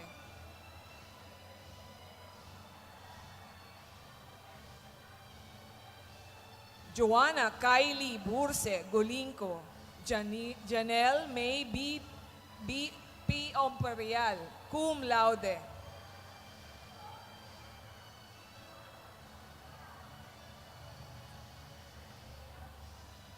Clarice Villar Mangaring, cum laude. Jovelyn Manite.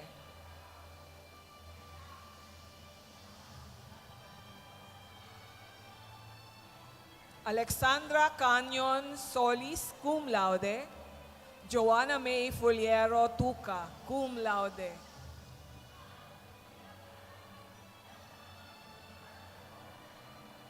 Angel Riantaso Toscano, cum laude. Alisa Grace Turan Sapanta, cum laude.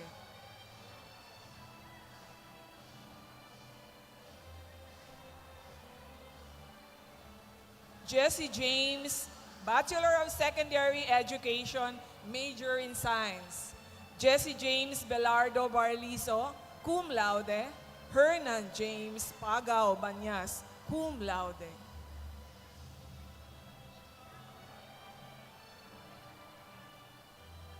Ramil Carl Boneo Binus, cum laude. Mark Louis Balete Selamor, cum laude.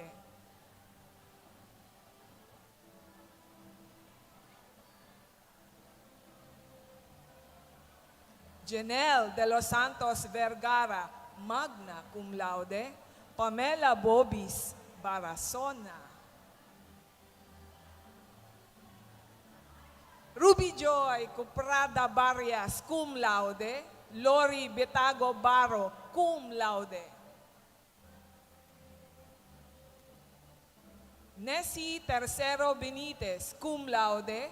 Margie Bucalig Bongculmo, magna cum laude. Edlin Borlagdan Brasilia, cum laude. Risa Buesa Brosa, cum laude. Romela Bermas Brunyosa, cum laude. Lori B. Cabilugan Brusola, cum laude.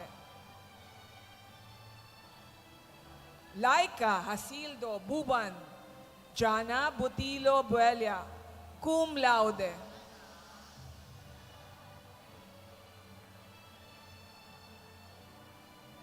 Merosa Faith Borabo Buendia, magna cum laude. Catherine Joy Sea, Buensalida, cum laude.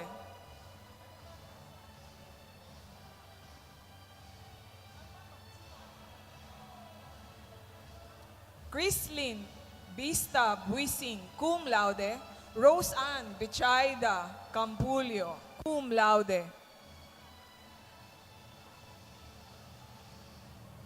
Marinela Bundoy Camu, magna cum laude. Sally Marie Esquelona Cas.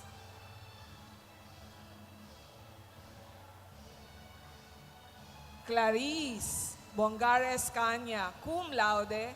Erica May Galiano Shervo, cum laude.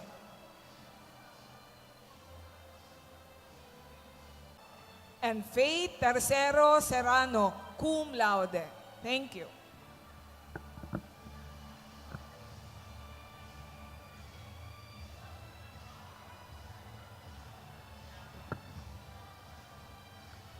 Bachelor of Science in Entrepreneurship, Carlo Bragais Balingbing. Angelo Carinan Baraquiel, cum laude.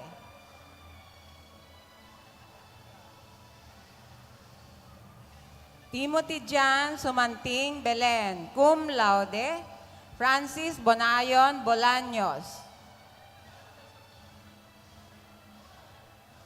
Marvin Bartolata Bonaobra, Ray Allen Bonso Bongalon.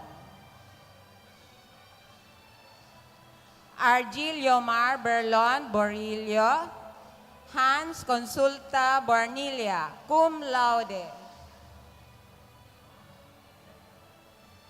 Mark Den Manlapas Buesa, Mark Dakuya Burse.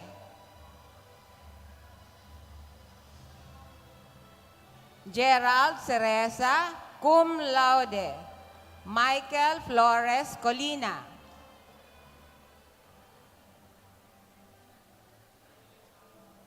Arnel Colina Corulio, Kurt Frank Lucas Rosanes. Jan Aga Canilo Sopeña, cum laude. Ryan James Tuason, cum laude. John Ian Velasquez, cum laude.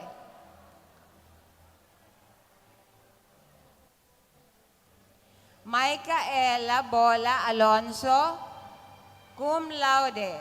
Elaine Villegas Balana, cum laude. Rialin Barquilia Batalier, cum laude.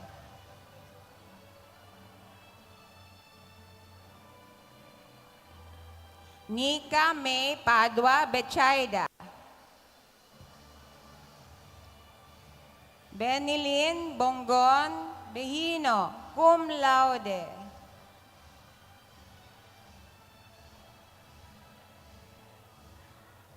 Mary Joanne Belir Belen, cum laude. Mary Rose Belir, cum laude. Emmeline Cotanda Bendal. Janet De Los Santos Berin.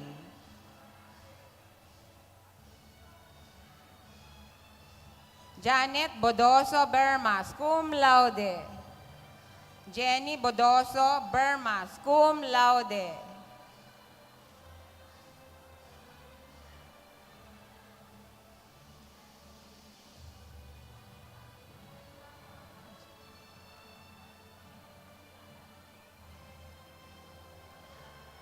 Marjorie Casais Bobiles, cum laude. Maria Isabel Pulbos Bunagua.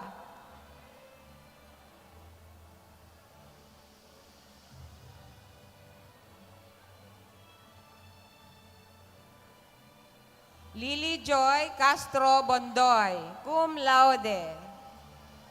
Kayla Sapilan Borromeo. Jessa Berin Broncano, Carmela Agustin Bronsal.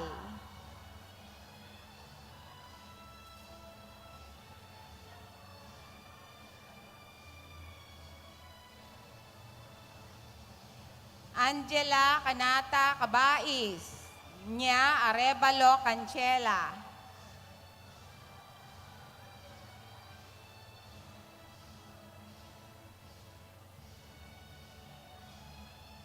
Daniela Boneo Canon.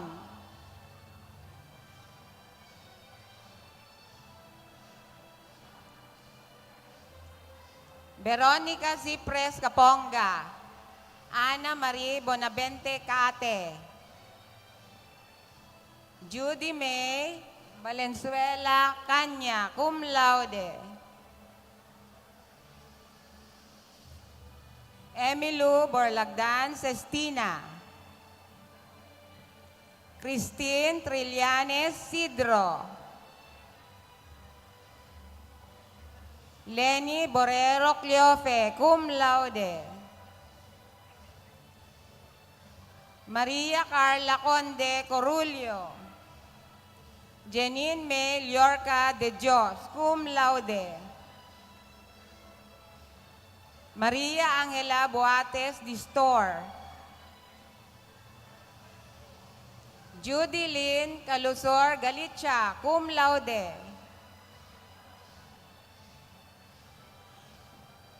Joyce Aligonza Hesmundo. Jillian Nicole Latosa Jerus, cum laude.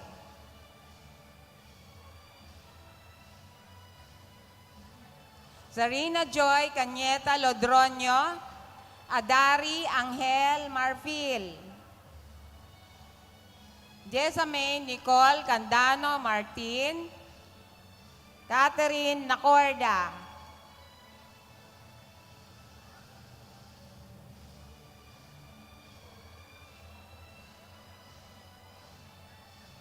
Jessa Salomon Rosero.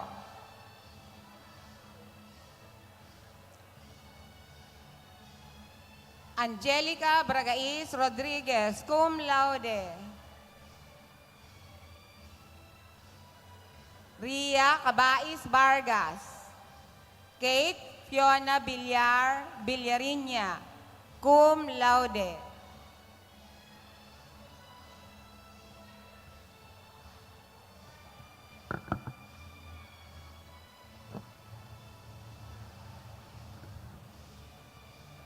Bachelor of Science in Fisheries, R.M. Kenneth Aribalo, Jerry Baldo Aringo Jr.,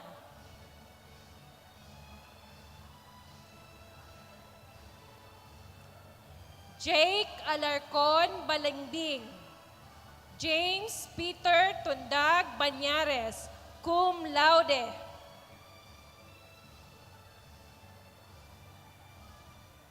Ivan Carlo Martilian Bibal, John Dominic Borromeo Bigol, cum laude. Herbert Bragais Bundad, Lloyd Cedric Buban Bunganay, Jerwin Paiton Buqueo, Aaron Carulio Bordeos,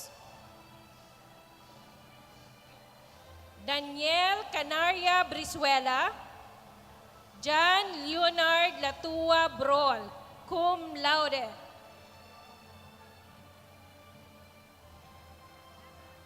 Glenn Mark Angeles Buates, Roberto Bitago Calingacion Jr.,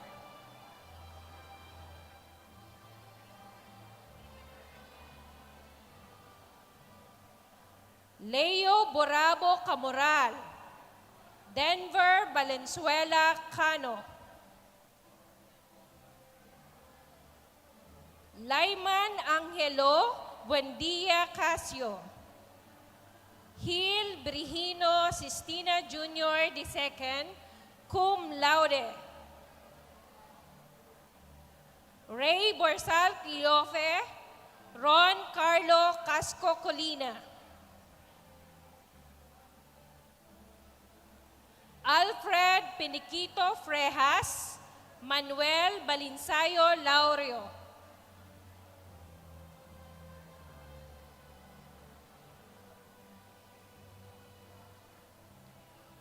Jerome Celis Madara, Vincent Troy Bea Mandane.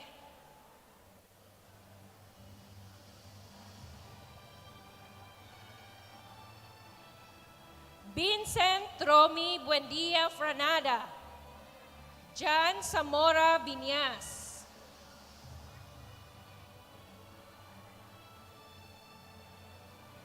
Eleni Das Alsaga, Catherine Retobes Arizafa.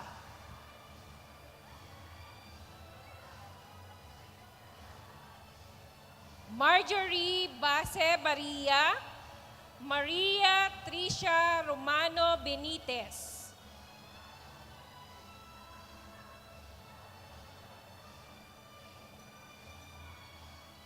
Karen Malagueño Biquillo, Mild Karen Serwales Bien.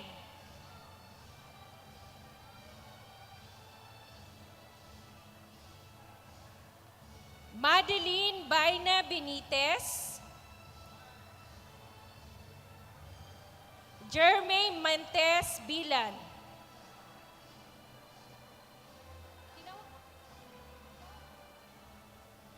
Karen Malagueño, Mild Karen Serwales Bien. Donna Tercero Bitara, Karen May Paloma Bo, cum laude.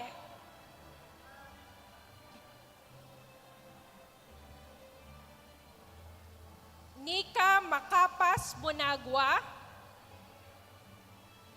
Hana Francisca Soria Boqueo.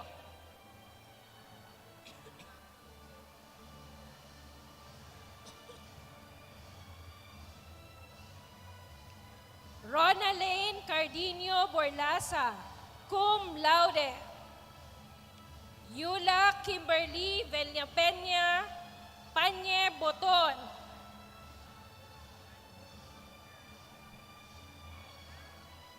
Diana Marie Bermas Brito.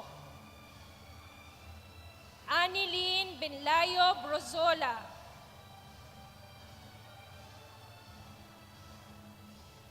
Christine Chabinia Buelia.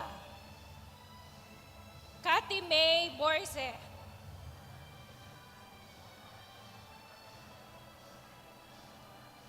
Mary Chris Aborquez Burse. Sheena Mandrona Canapit, cum laude. Nicole Barcenas Carido. Florence Ann Barayoga Ceperes.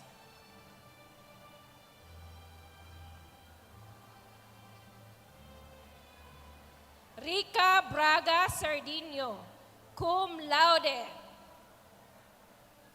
Monica Coringal Catara, cum laude.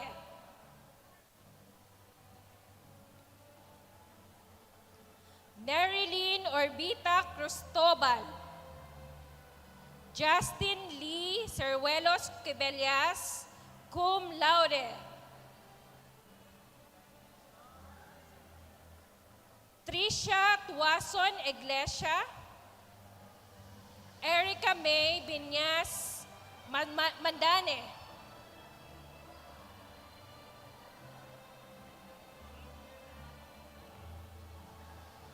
Mary Ann Joy Caprio Mataverde. Glenda Joy Masa Mercader.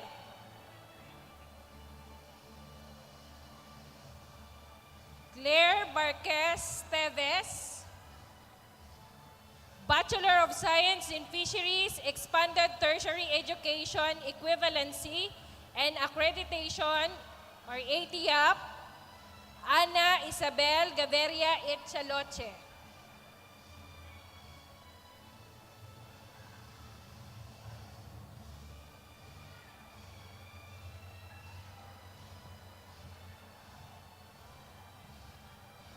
Bachelor of Science in Food Technology, Jeremy Balingbing Balaguer.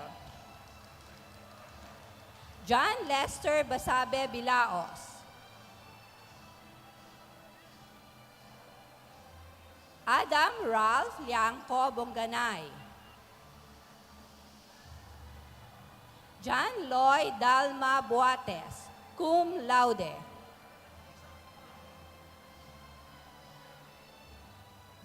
John Ray Bea Campit.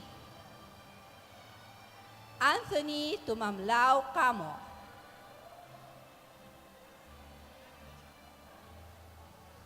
Renz Angelo Ibio Casitas.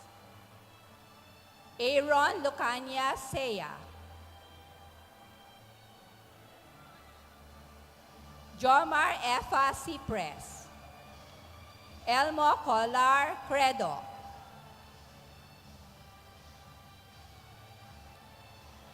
Aldrin Astor Goyena. Prime Joshua Laride, cum laude.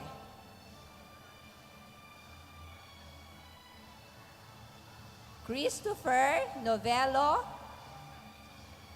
Andre Mark Sabdao Peñaredondo.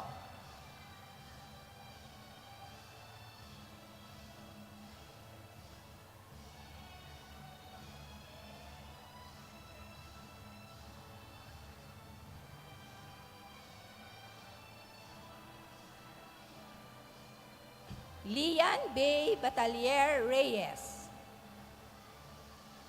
Jasper Balmas Sison.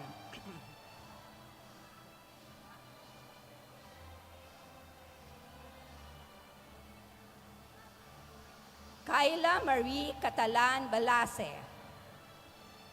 Rose Ann Balea.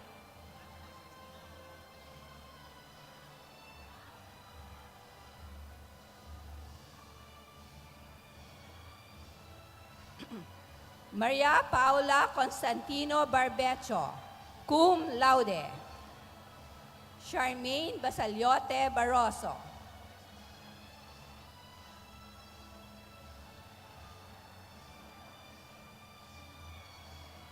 Christine Borbor Bartolome. Jillian Loren Beniza Batalia, cum laude.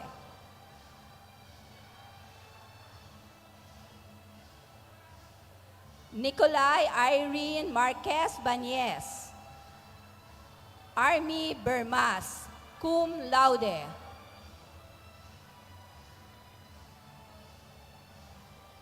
Christy Jade C. Bermundo, cum laude. Samantha May Perez Bernadas.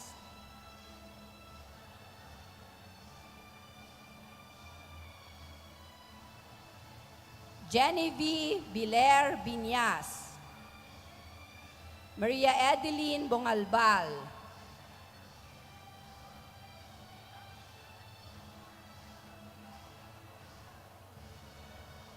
Hannah May Arango Bongcolmo.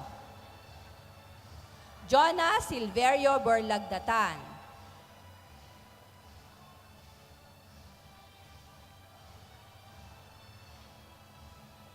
Daniela Baharo Boras. Maria Teresa Competente Bragais.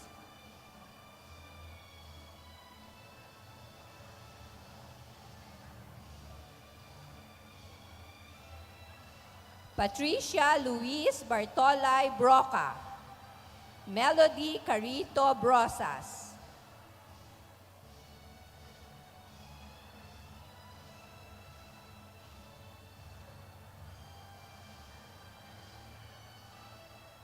Manilyn Otom Buela. Sydney Borrero Buen.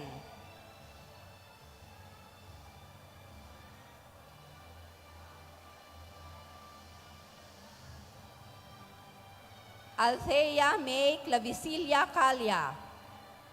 Angeline Celso Camo.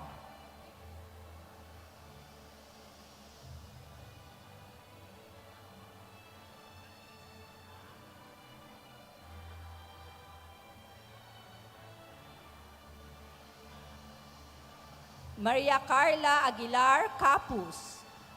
Roan Grace Ibanez Carrillo.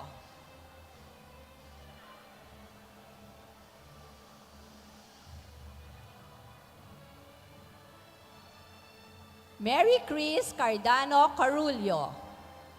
Rochelle Cañaveral.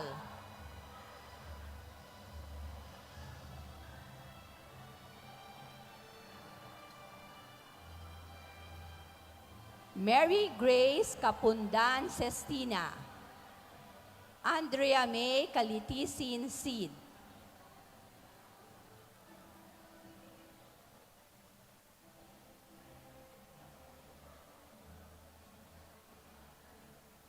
Mirna Crisol Colokit. Giselle Barya Corpus, cum laude.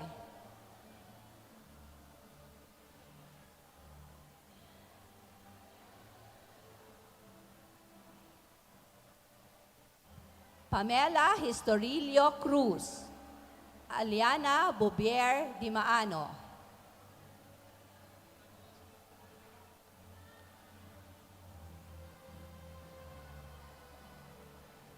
Cheryl Maeve Gulmatico Flores. Lisette Pearl Malto Gaza.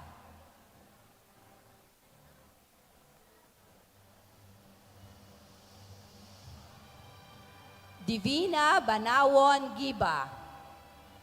Joan Nunez Hilario.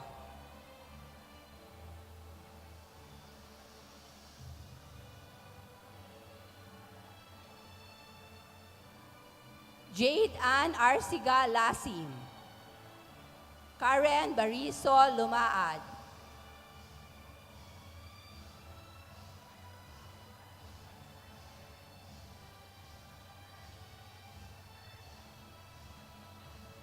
Nika Belen Mabilin. Erica Velasco Manforte.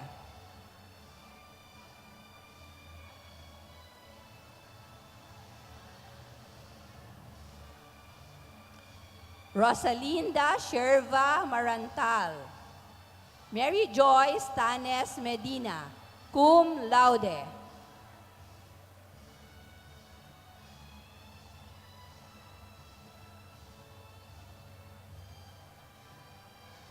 Levi Bonoobra Monte Alegre. Ellen May Belien Morales.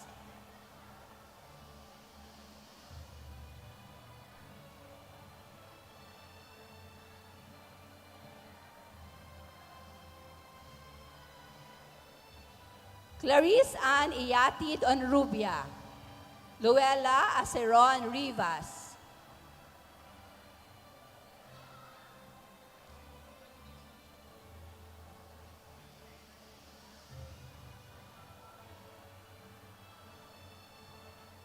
Ruth Rodriguez. Elia Parungaw Sadia.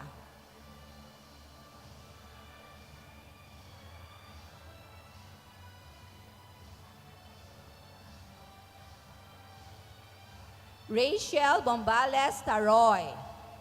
Ronaline Basbasio Vargas.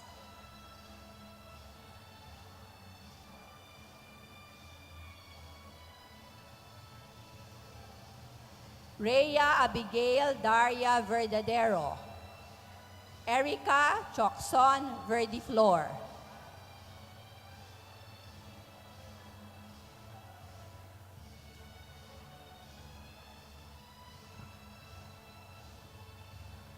Bachelor of Science in Nursing, Herman Chats Banyaris Barsibal, cum laude. Jetro Leonardo Bopis, cum laude. Arven Bismonti Bola, Rinel Aguilar Buncalos,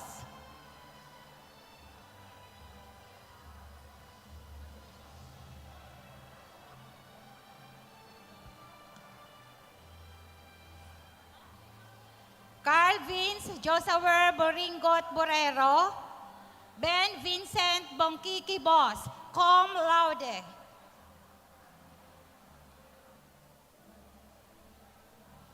Jose II Condat Brosas, Elijah Ezequiel Canafe Cabanyero,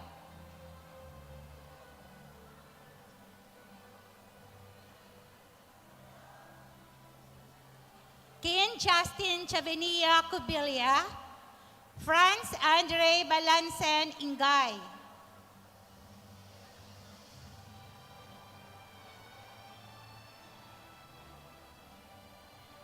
Justine Cervantes Galan. Francis Allen Billion Mercado.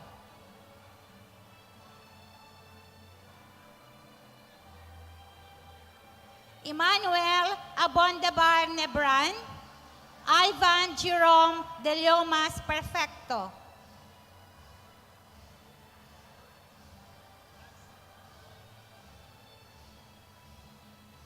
Clarence Ivan San Jose Reyes. Butch Molina Ricafranca, cum laude.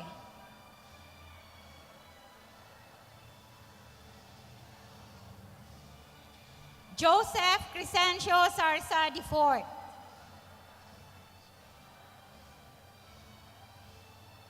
Nicole Crest Ibrada Abanyo. Kailin Gale Kipid Abinyon.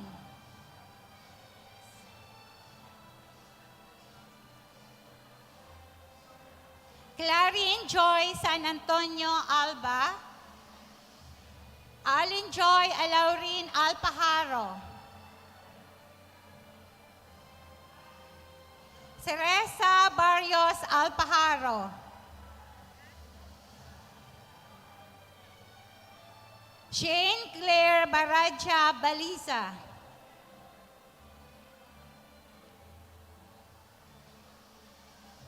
Harcila May Dadula Bigueras. Michelle Candasa Bendicio, cum laude.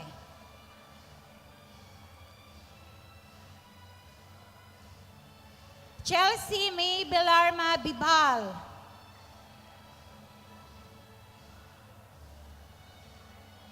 Rochelle Bonaventi Bien, cum laude.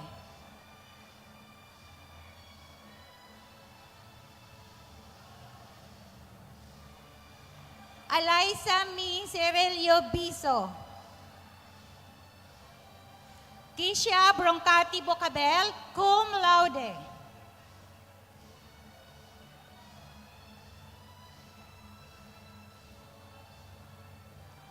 Maria Angelica Brita Bola. Angeline Luz Bobier Borjal.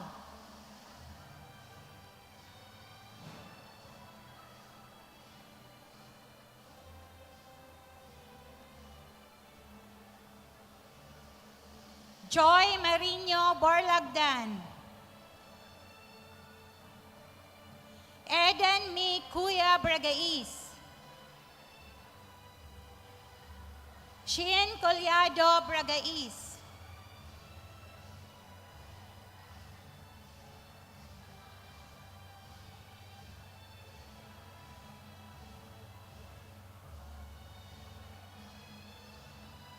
Jami Belly Bendanya Briongos.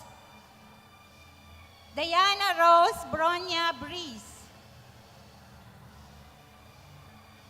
Maria Nines Borbe Bue.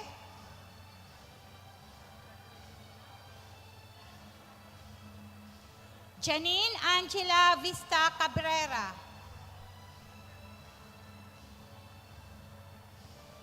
May Ann Brizuela Calmada.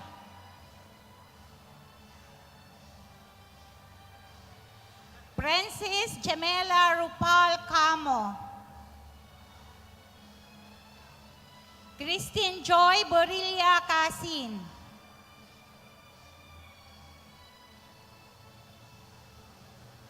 Feby Ann Capus Castillo.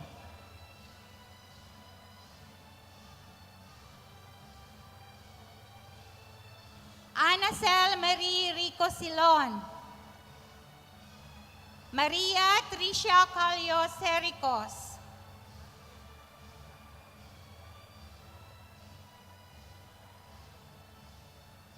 Monalyn Cruzana Cerniches, cum laude.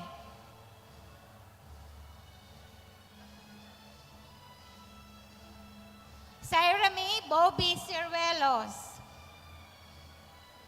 Geraldine Bagwingan Colasito. Allen May Anzano Concepcion.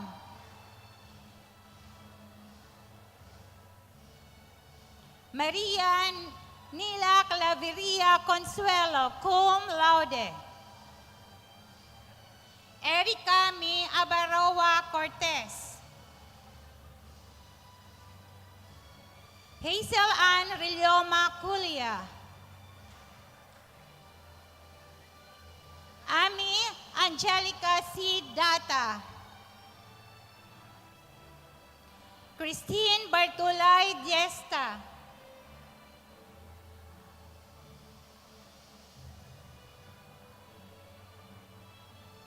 Chanel Tricia Bas Joquino. Darin Kate Ativo Dumitita.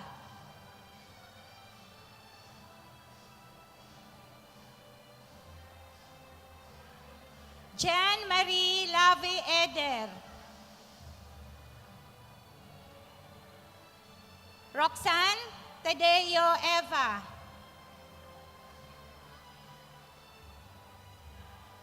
Monica Dispadilladero Fuasco. Christine Joy B. Garcia. Rina Ayesa Guido Gazo.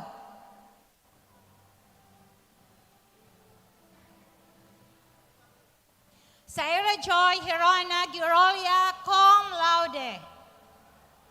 Diana Mi Ferreras Hirona cum laude. Janine Eliza May Heraldino Hipos cum laude.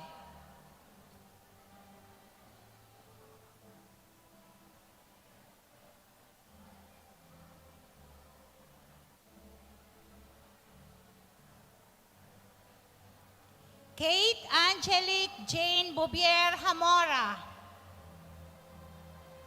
Roslyn Borelio Honyo.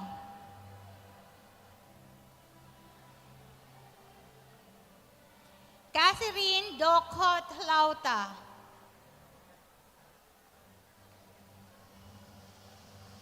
Micaela Onoya Luhar.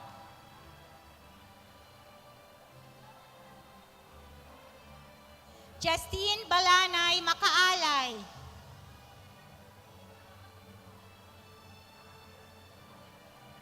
Ronami Delaja Mendina. Danica Azurin Hiano. Vivian Aguinaldo Ocfemia. Jubel Balia Odonio. Marilyn Cantar Olaguer. Jane Caroline Imperial Orbase, cum laude. Emeline Fortune Padua. Karin Bukakaw Pilos. Genevieve Cedro Praxodio, cum laude. Jasmine Ray Bolsico Quintana. Celine Isabel Antentu Reyes. Alaysa Molina Ricafranca.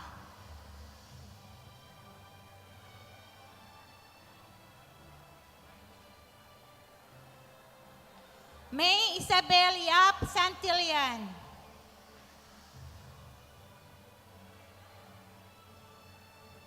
Judy Calen Tayamora Torrio.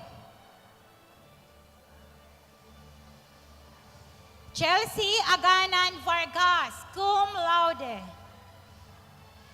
Ashley Kate Bernal Vera. Bea Hennessy Batuhan Villanueva.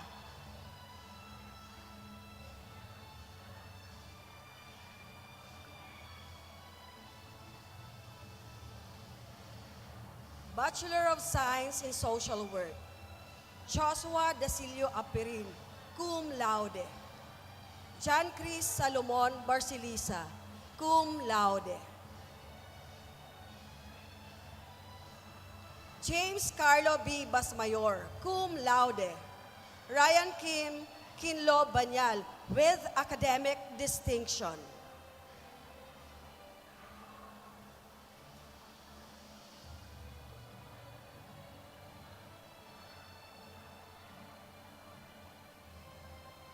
Jomar Broso Behino, cum laude. E.J. Bendicio, cum laude.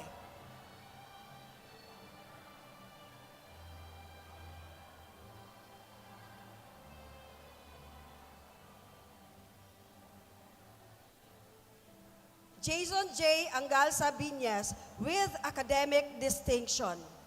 Carlo Vista Bobis, cum laude.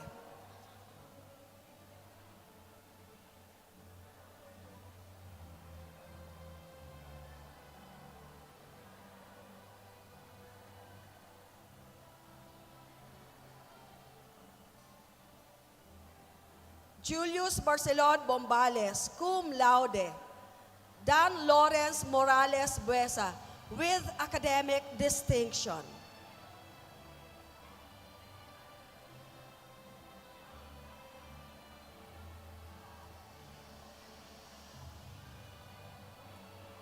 Emil Come Camo, with academic distinction.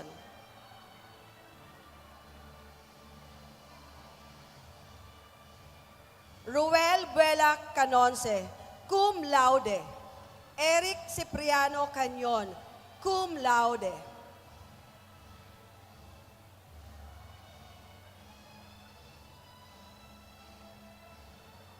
John Merwin Clarisan Holaso, cum laude. John Ray Bermas Madrona, cum laude.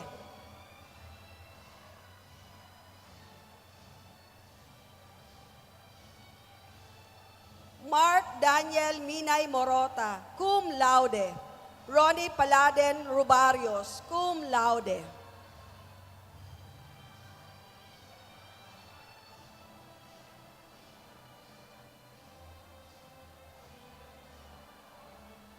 Mark Christian Lopez Torillo, CJ Almonte, cum laude.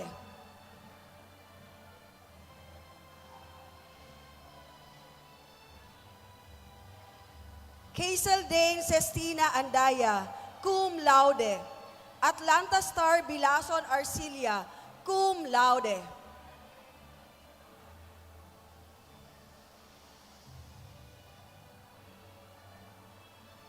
Maria Quinn Agori Benisa Aringo, cum laude. Felicity Diaz Avila, cum laude.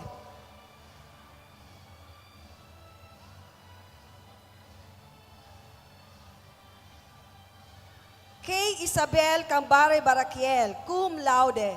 Camila Coral Barameda, cum laude.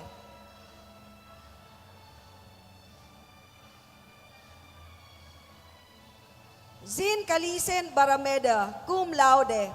Melody B. Basmayor, cum laude.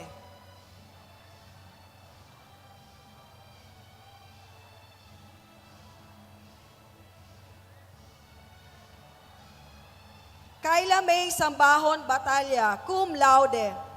Hannah Jane B. Banyas, cum laude.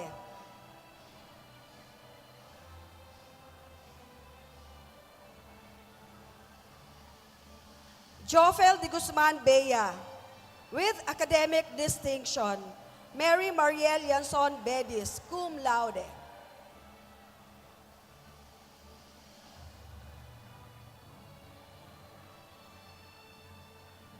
Jesseline Buban Betito, cum laude. Irene Faye Baroma Bilaro, cum laude.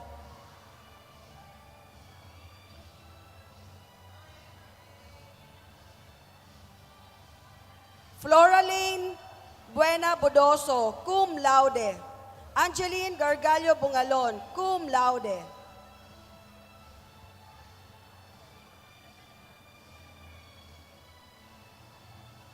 Maricar Bonagua Bongayan, cum laude. Christine Celso Borabo, cum laude.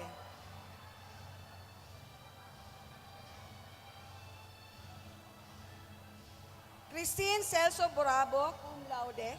Kathleen May Binos Bracelo with academic distinction.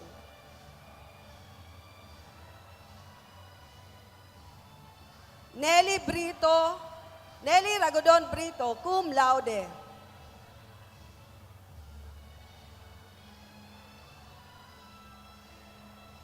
Loribel Colico Buelo, cum laude. Jessa Dacoco Ben Consejo, cum laude. Jocelyn Bongat Bochal, Aimee Avila Cantillo, cum laude.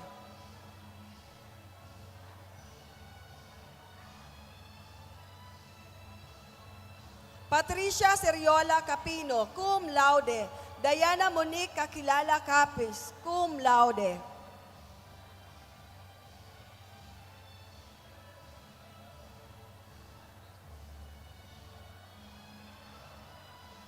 Rose Ann Camiro Capus with academic distinction.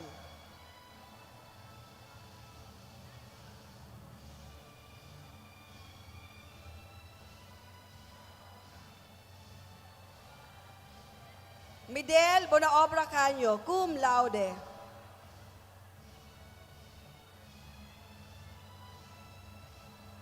Karen de Salisa Cervantes, cum laude.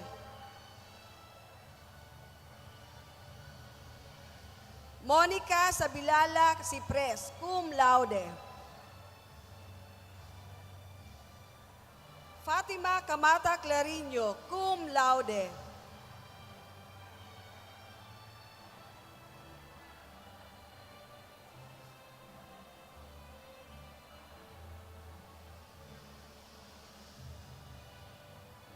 Mary Joy Borinaga Coles with academic distinction.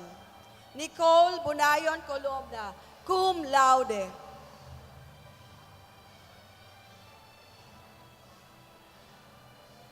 Caitlin Loma Conde, cum laude. Ivy Camo Calios. Renzi May Bilaos Dalagan, cum laude.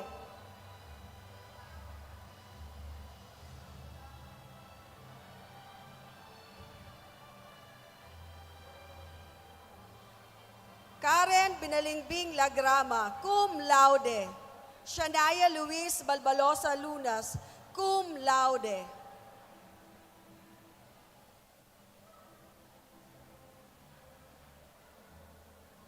Sheena May Bocalbos Nadura, cum laude. Flablay Sohide Salaver, cum laude.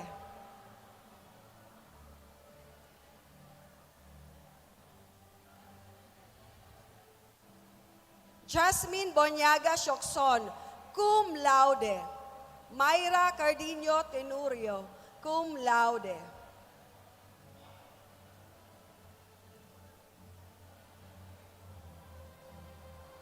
Lilia Flor Bombales Toledo. Janine Echane Tubig, cum laude. Renaline Belardo Vasquinias, cum laude.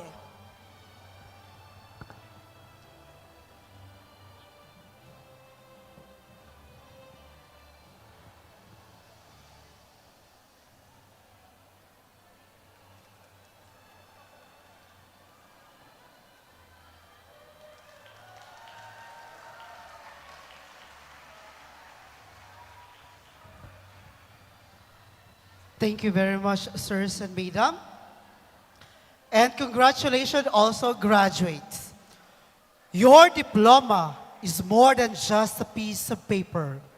It's a testament to the years of hard work, dedication, and sacrifice you have poured into your education.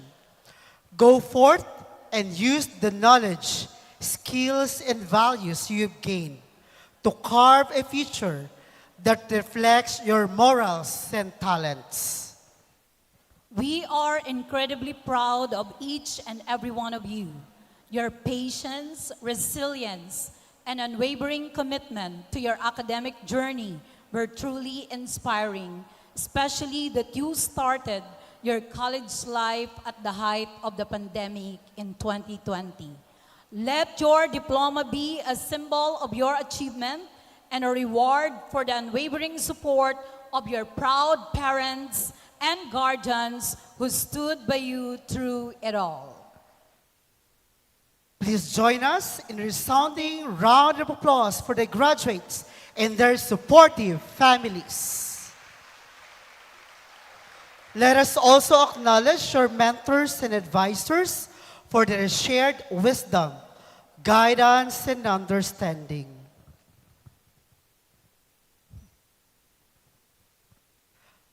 Let us now take a moment to reaffirm our loyalty to the institution that has nurtured and shaped us. May we invite all our graduates to please stand for the pledge of loyalty to our alma mater. Leading us in the pledge will be Miss Margie B. Boncolmo, the most outstanding college graduate and the most outstanding graduate in scholarship.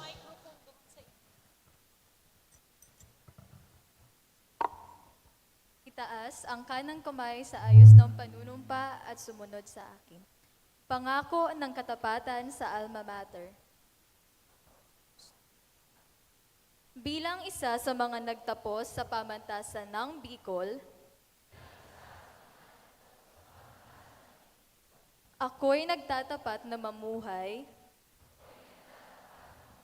ayon sa mga layunin ng aking alma mater. Sa patuloy na pagtuklas ng katotohanan at sa walang sawang pagsilbi at sa kapwa. Sisikapin kong mapahalagahan ang lahat ng bagay na lumilinang sa kaunlaran ng isang malaya at pantay-pantay na lipunan. At sisikapin kong makatulong upang magkaisa at magkasundo ang lahat ng nilikha. Kasiyahan nawa ako ng Diyos.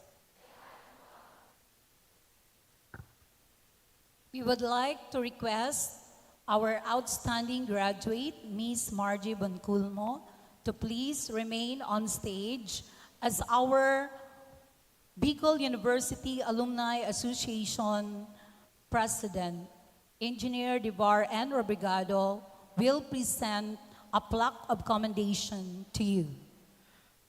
The citation reads, Bicol University General Alumni Association Incorporated, Legazpi City, awards this plaque of commendation to Margie B. Boncolmo, outstanding graduate, BSed Science, Bio Tobacco, in recognition of outstanding achievement, giving honor and prestige to her alma mater, and for having exemplified excellence in leadership, scholarship, character, and service, which are the attributes of a BU graduate. Given this 19th day of July 2024, during the Bicol University's 54th commencement exercises at BU Tabaco City. Signed, Engineer Devar N. Robrigado, President Bugaay. Congratulations, Margie, and thank you to Engineer Robrigado. May we request now our graduates to stand as we officially welcome you into the Bicol University Alumni Association. We are honored to have Engineer Devar N. Robrigado, Bicol University Alumni Regent, to induct you into this esteemed organization.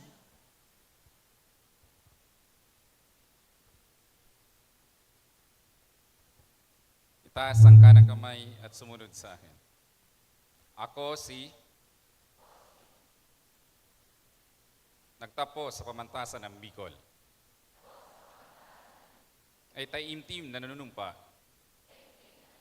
Natutuparin ko ng buong husay at katapatan ang aking tungkulin sa aking alma mater at samahan naman nagtatapos sa paralang ito. Sisikapin kong huwag madulutan ng anumang bahin ng kahiyan o kasamaan ng pangalan ng aking paaralan. Babalikatin ko ang aking pananagutan sa Diyos, sa bayan, at sa kapwa ng walang anumang pasubali o hangaring umiwas. Kasayahan nawa ako ng Diyos. Congratulations at mabuhay tayong lahat. Thank you very much, sir. To our graduates, welcome to the Bicol University alumni family. At this point, may we invite everyone to please rise and join us in singing with great fervor the Bicol University hymn with Miss Sarah Jane B. Labarda, Faculty of the Education Department, conducting.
As we approach the end of this ceremony, remember that this is just the beginning of a new and exciting chapter in your lives. We are all immensely proud of your achievements, and we have no doubt that you will go on to achieve even greater things. As you bid farewell to Bicol University, embrace the future and continue to pursue your aspirations with unwavering confidence, holding the Bicol University banner high. Remember, Bicol University is a part of you, and you are a part of us. BU is you, and BU is us. Congratulations, graduates of 2024. May God bless you all. And now, the singing of the graduation song of Batch 2024.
May we request later on, after the exit of colors, for our graduates and our guests to please remain in your place for the pictorial here. So congratulations to our graduates. This has been your host for the 54th commencement exercises of Bicol University, Tabaco, Dr. Glenda A. Abiwela, Mr. Anthony Dacuya, we have all shared a momentous occasion today. Thank you for celebrating this special day with the graduating class of 2024. Layag, Bio, Tabaco.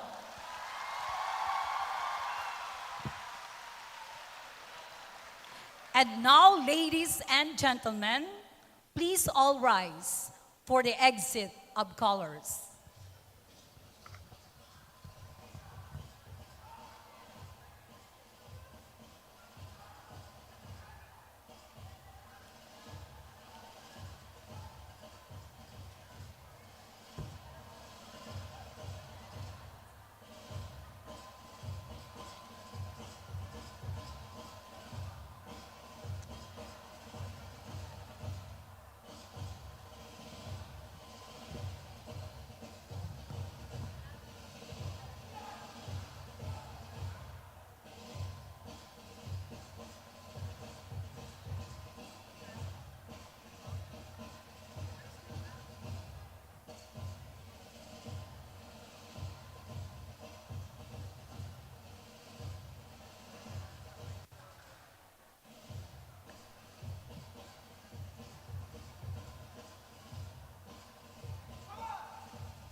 Ladies and gentlemen, the recessional.